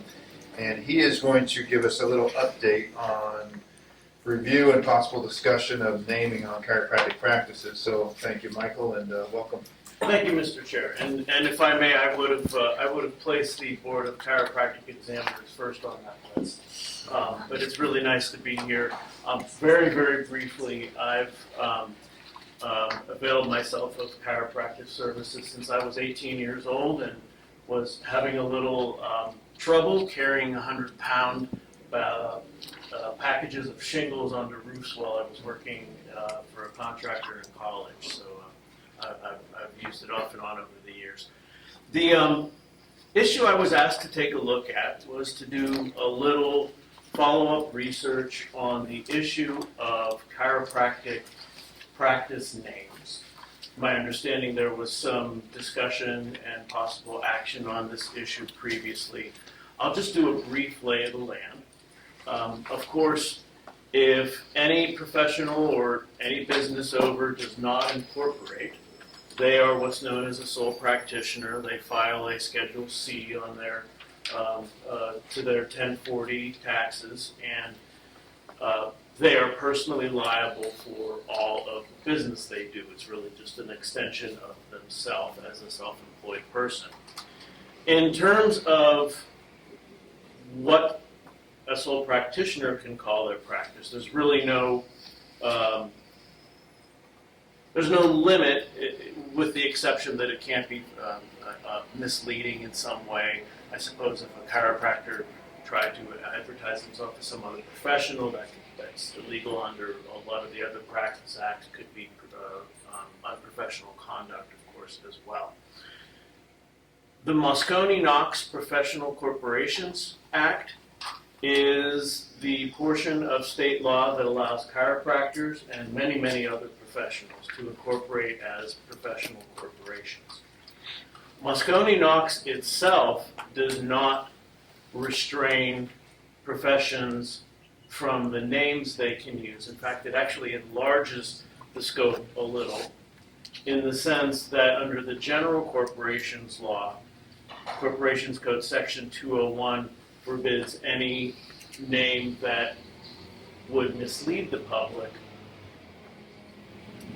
and it expands it in the sense that if you are a licensed chiropractor or other professional, you can use your last name even if your last name is Apple, for instance.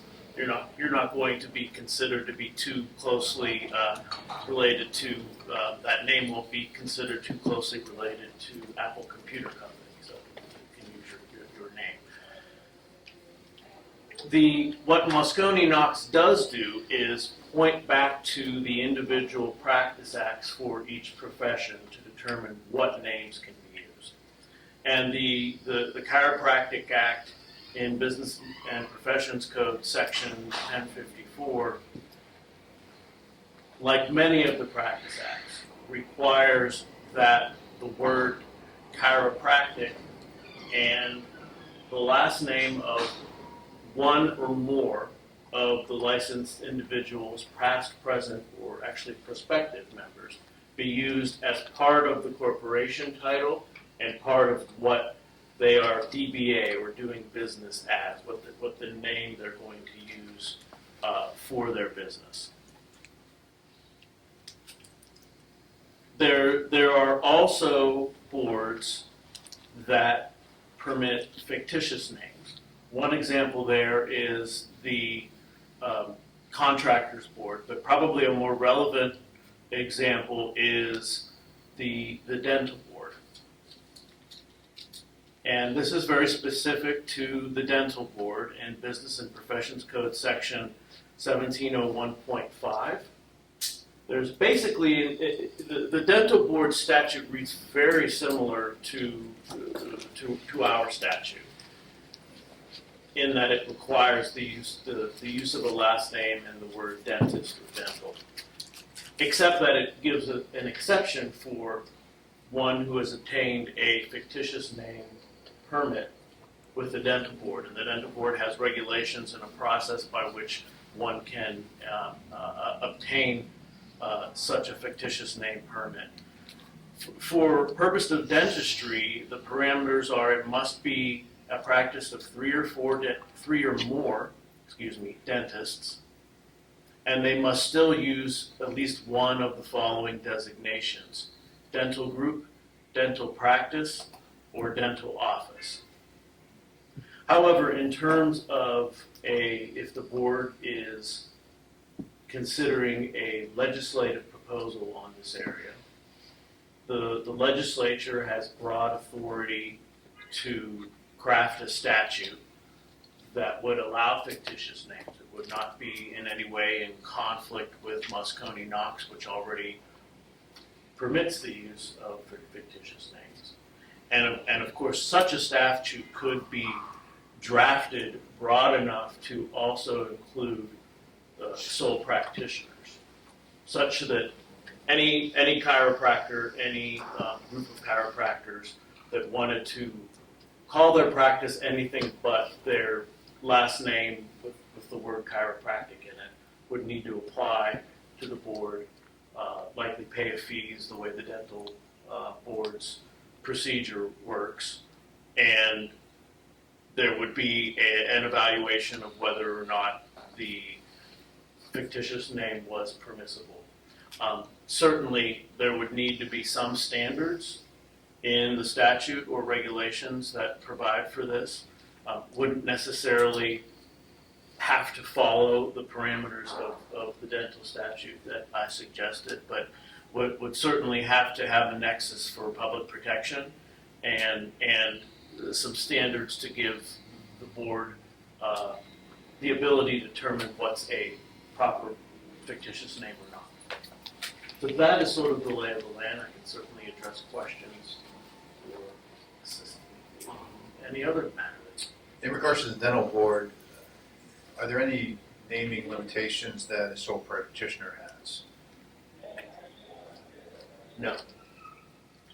So it seems to me that most people as a sole practitioner have a much greater freedom in what they're naming themselves, whereas the restriction applies around corporations. Is that correct? That's fair to say, yes.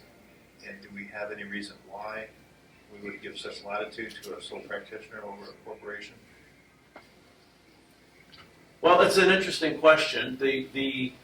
All of the provisions in Moscone Knox and the Practice Act really just apply to the status of the professional corporation. So that's what they're regulating.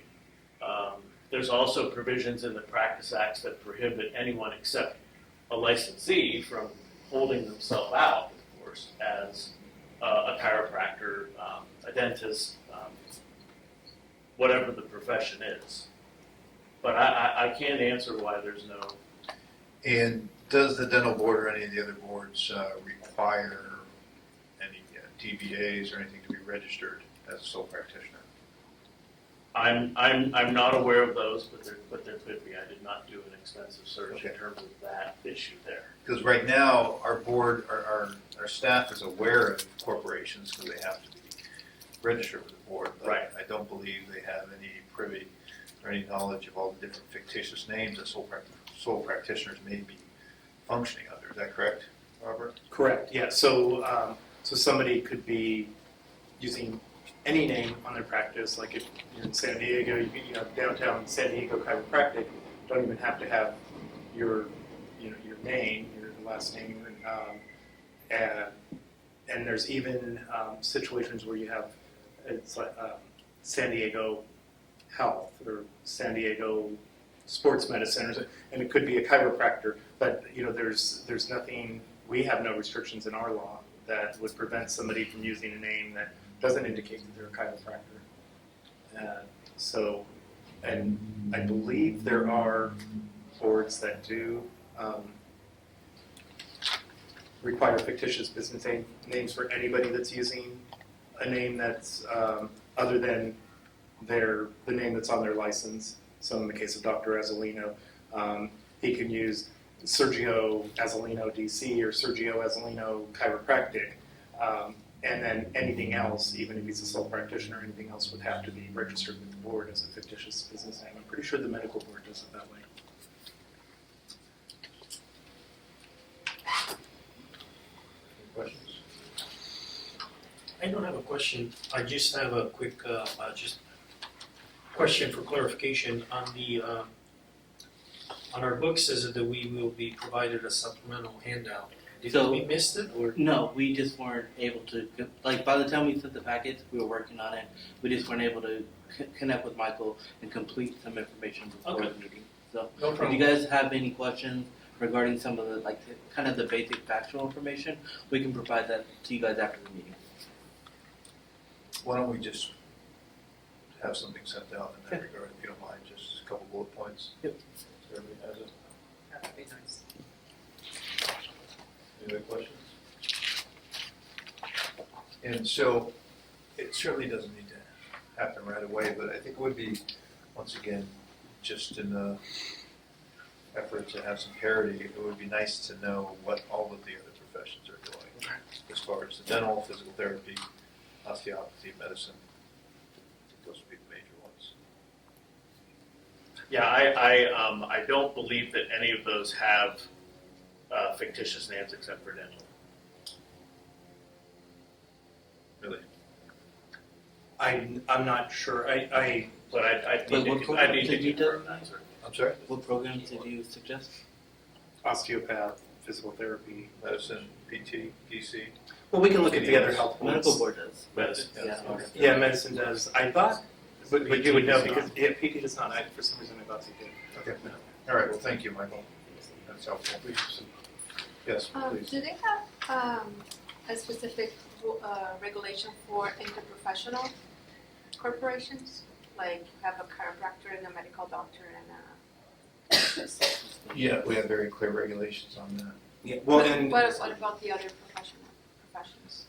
Like dentistry? that So you part have? of Moscone Knox allows, and these are fairly recent amendments, the different forms of professional corporations to employ other professionals. For example, a chiropractic corporation can employ licensed physicians and surgeons, psychologists, just to name a few, acupuncturists. so that they would be incorporated as a chiropractic corporation or a medical corporation, and then they can have other professionals as part of that corporation. But the corporation itself would be designated as one of the professionals. Right. But a chiropractor cannot own a medical corporation. You can only own 49%. Any further public comment, questions? Did such a great job. Thank you. So just one, so the chiropractic corporation can employ, like, say, an orthopedic surgeon, and any services done by the orthopedic surgeon are obviously under their scope of practice, but you're able to bill under the chiropractic corporation for orthopedic surgeons and services.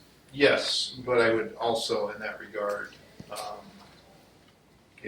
extend the word of caution that if they're performing something in your office that is outside of their scope or whatever it may be, you still may share some liability in that. Right. We have that issue with stem cells there, so certainly they're held to their standard of care and their scope of practice as you are held to yours as a chiropractor, but that doesn't absolve the chiropractor from any liability if there's something fraudulent taking place. To answer your question? I believe so, yes. But yes, a chiropractic corporation under Moscone Knox can employ a medical physician. The jury is out on, from my research, unless you have something to add on this, on given the Diamex case, whether we need to have everybody on as employees or contractors and whatnot. It's still going. It's an interesting question, and I know there's a pending bill that I think, I don't know if it's on our list or not, but there's a legislature looking at taking action. 85. I think it's 85. On that as well. Are we discussing that? Because I'd like to hear about that. Well, I don't know that it would have any impact on the board because We're not tracking our bill. Right. I mean, Yeah. I'm currently watching it, but it wouldn't directly impact on the board. that's a labor issue. That's not a professional practice issue necessarily. So that's not something that the board would have jurisdiction over. Well, we may not have jurisdiction, but I think it does impact us in regards to this, whether we have employees as physicians. Well, it impacts the profession, but not the board. So Yeah, and we can certainly look at it and Yeah. report, but I don't know that's something that we would take a position on. But I would So like we'll to- report back on it at the next meeting. Thank you. And what was that? I'm sorry? Maybe 5. Senate bill? Or That's something? Just in Luke. Assembly. That's in this legislative session? Correct. Okay, thank you. Thank you, Michael. Now we're going to move on to the update, discussion, possible actions on the June 28th Licensing Continuing Education Committee. Dr. McLean is the chair of that committee. The committee met June 28th, as stated, and we discussed the qualifying subject areas and identified and discussed various categories there. We also discussed, reviewed some of the information that we had gone over previously in the June 5th full board meeting, which the board decided to utilize the meta competencies and relate those to the 14 subject areas that we discussed previously in committee as well as on the board. The committee discussed potentially editing and the mandatory hours that are required under ethics and law with regard to sexual boundaries, professional boundaries, and record keeping. We also reviewed and discussed the draft language of the continuing ed regulation, section 360 to 366, and we discussed our discussion revolved around the potential changes and newly added language of the CPR section. Basically, the agenda is attached, and that was the gist of it. We continue to work diligently on working out the regs, working out the language, and working out the details of the continuing ed packet and getting that prepared. Thank you. Any questions? Any questions? Dr. McLean? I have been speaking to Robert on this topic for a bit of time, and given that it is a mandatory year for all appointees to do the sexual harassment training, I do think it would be very beneficial for all of our licensees, let alone all specialty and healthcare boards, to have a mandatory sexual harassment training or included with a sensitivity training or so among all licensees. I think it's just going to help to make a healthier, better practice environment, and certainly as an employer, it's going to be very wise for all of us to be better educated in that matter. So I'd like to push the Department of Consumer Affairs to put together something that we can just have across the board. That's a course that can be a 2-hour course that people can take right online and hopefully mitigate some of the challenges we're seeing with the ethics not being completed. So I know Robert said there is some movement on that. Yeah, Marcus has been communicating with DCA Solid, which is their training and strategic planning division, and he can give us more information. So we were informed by the Department of Consumer Affairs that they had resources available to the programs to work on the development of like a CE program. So they've already worked with a couple of DCA programs, and so, for example, they've worked with the pharmacy board to create an ethics and law CE course that's administered through the pharmacy board website. And so I've talked to them, and the hope is that we can start development on an ethics and law, or whatever we determine it to be. But it would be my hope that we could develop an ethics and law course that would be available to licensees on the board's website that will include the information that you were discussing related to sexual harassment and boundaries and things like that. So I don't ultimately know what's going to come of it, but we're going to do the best that we can to develop it with the help of some members of the board. But we want to work with DCA and create something that will be available to licensees. Other boards have done it, and so we want to see if it's something that can work for our program. And there's been some resistance among people of our profession saying that they don't want another mandatory thing and that other specialties are not required of it. And I'd like to stress that we don't need to be second in line, we could lead the way, because I do think it is timely, and I think it is to the benefit of all of our practitioners and certainly public.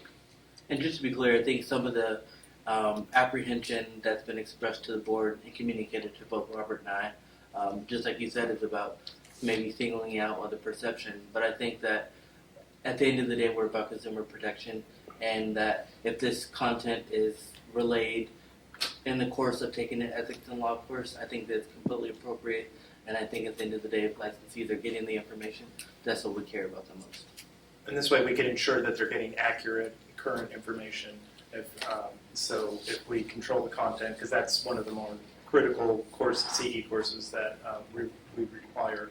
And so it would probably be helpful if we control the content and ensure that certain key information is presented to licensees clearly. Thank you.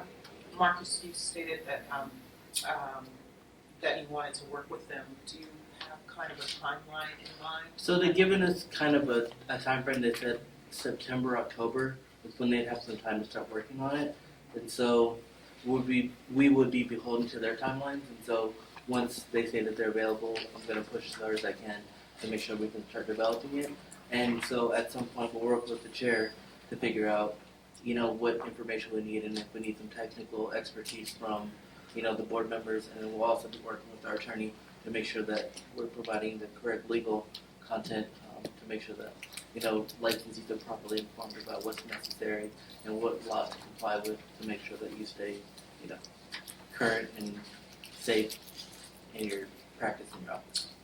I would argue that most of the information is already provided, you just completed it through the DCA. I mean, it's more of a statement. So that's the small part of it. So we want to incorporate it into a larger ethics and law. So there's going to be a lot more content that will be relevant beyond just the sexual harassment part of it. But the fact that they're already working on this for other boards is helpful, because from board to board, a lot of the content is going to be the same.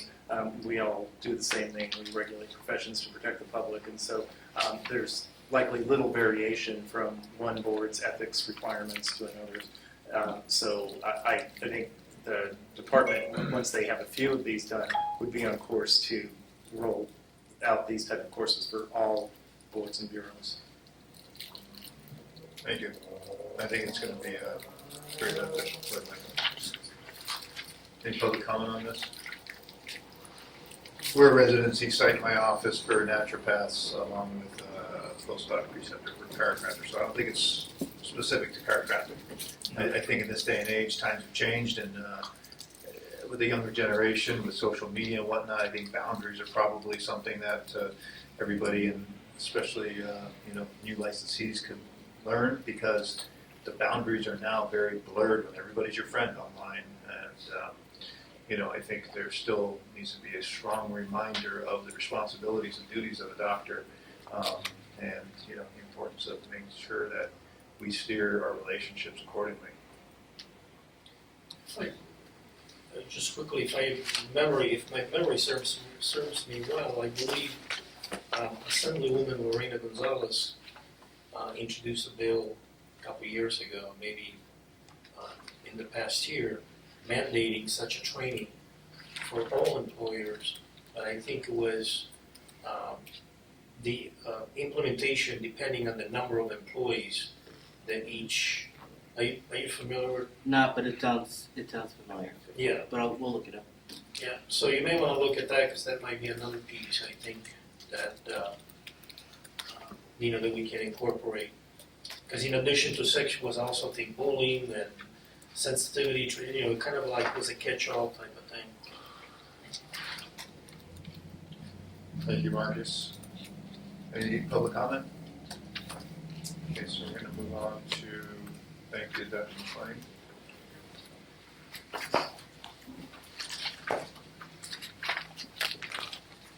So an update and discussion regarding possible action on legislation.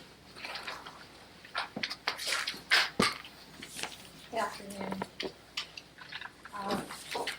So AB 613 has been authored by Assemblymember Lowe, and it would authorize fee adjustments to be consistent with inflation for all DCA boards and bureaus. The board took a support position on this bill, Unfortunately, AB 613 did not pass out of the Senate Business and Professions Committee. So that's gifted on that one for now. Moving on to AB 888, also authored by Assemblymember Lowe and sponsored by Cal Cairo, would require prescribers to discuss with patients the risks associated with opioids, inform patients of other alternative pain management treatments prior to prescribing opioids, and obtain informed consent. Also, this bill had the same fate as AB 613, and it failed to pass out of the Senate Business and Professions Committee. The board did take a support position on the bill.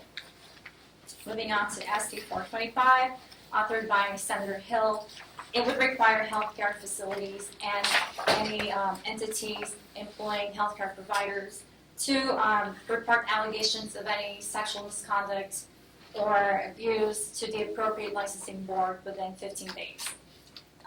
This bill was supported by the board as well. It did pass out of the Assembly Judiciary Committee and is now in appropriations, pending a hearing. AB 544, which was authored by Assemblymember Breaux, it would reduce the board's inactive license renewal fee by half, which would have resulted in a decrease in revenue of more than $200,000 annually for the board. The board took an opposed position on this bill at the last board meeting. The bill failed to pass out of the Assembly Appropriations Committee. Last but not least, SB 53, authored by Senator Wilk, would require a two-member committee to be subject to the requirements of the Open Meeting Act. This bill was opposed by the board. However, it did pass out of the Assembly Committee on Governmental Organization and is now in appropriations pending a hearing. So that's what I have for the update on legislation as of now.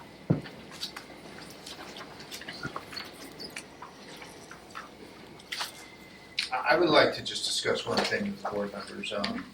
In as much as I appreciate Assemblymember Lowe's Bill 888 in regards to educating the public and educating all people on the dangers of opioid prescriptions and the benefits of conservative care, I'm a little uneasy with, as a regulatory board, endorsing anything that requires another regulatory board or another provider, another profession to provide informed consent. I think that is something that should be left to the medical board, just as if we have an issue. I believe we're well versed enough in our own matters that we should be overseeing our licensees and not have other board members or boards, regulate what our licensees are. But nonetheless, that's just, a statement there. It's not to say I don't support the bill in its entirety, but I think there is, a little danger in doing so. I don't think there's much benefit in us requiring that. So can I ask a clarifying question? And so previously the medical board has no regulation, policy, anything requiring any verbal or written informed consent. Correct. And the AB 888 would have introduced new written informed consent. Correct, it's never been done in the past, and that was a concern that was brought up at the committee hearing. So that was one of the reasons why the bill didn't make it out of the committee. Thank you. I think that's where the problem lies for me personally with the Cal Cairo endorsing that, because I believe it circumvents the authority of the medical board if we're going to comply with the legislation for them to do so. Thank you. Public comment? I'm providing the next update. Thank you.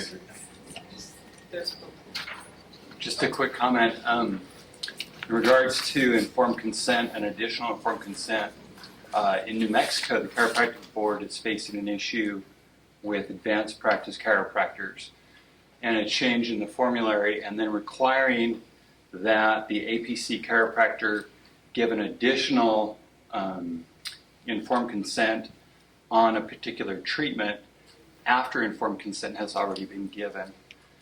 And so just hearing the dialogue about informed consent on top of informed consent on top of informed consent, that becomes a bit burdensome for a provider. Imagine if you're going to do some cervical move that was considered more riskier than some other cervical move, and now you have to give an additional informed consent. I think that that's something just to take into consideration when we talk about adding additional requirements like this. Another state board's facing this issue right now. So just thoughts. I'm providing the update on our regulations. I'm just sitting right here.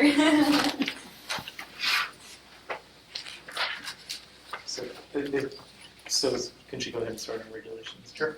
Okay. Yeah, no more comments? Okay, my update is going to be fairly quick because we don't have much to update on, report on at this time. But I do want to let you know, announce that we have been able to submit the denial of applications, revocation, and suspension of licensure requirements. The package for that has been submitted to DCA and is currently with our legal. So we're happy that we were able to do that.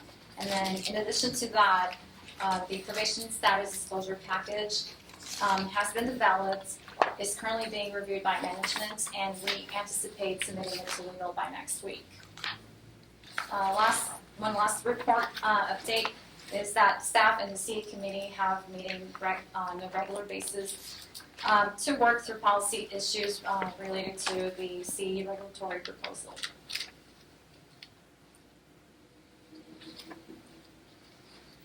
And that's that for now. Any questions, public comment? Okay, thank you.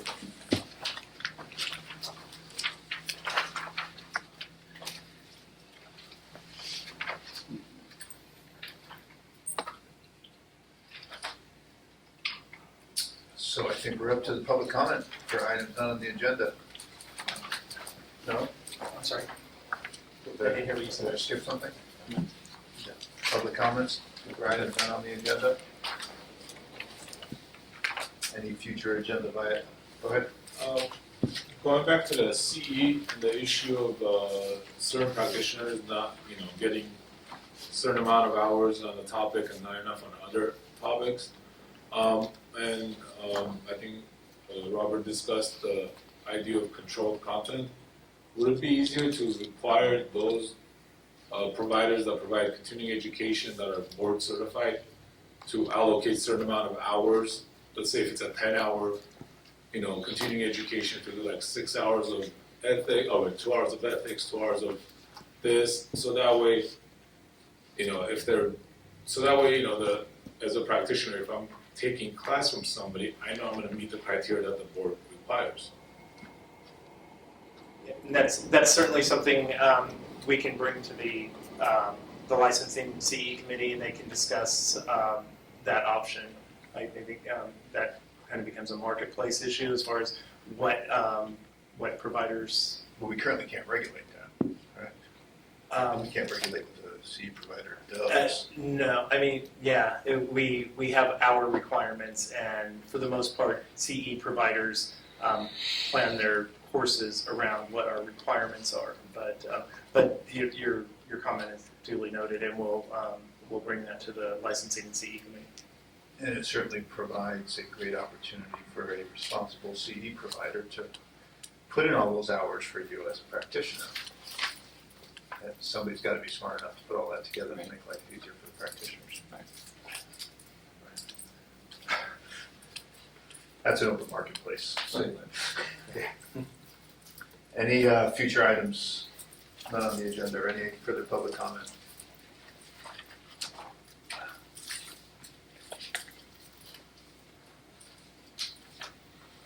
Celebrate a moment of silence. Nothing? Okay, so we can bring the meeting to an adjourn at 2:32. Thank you all for participating.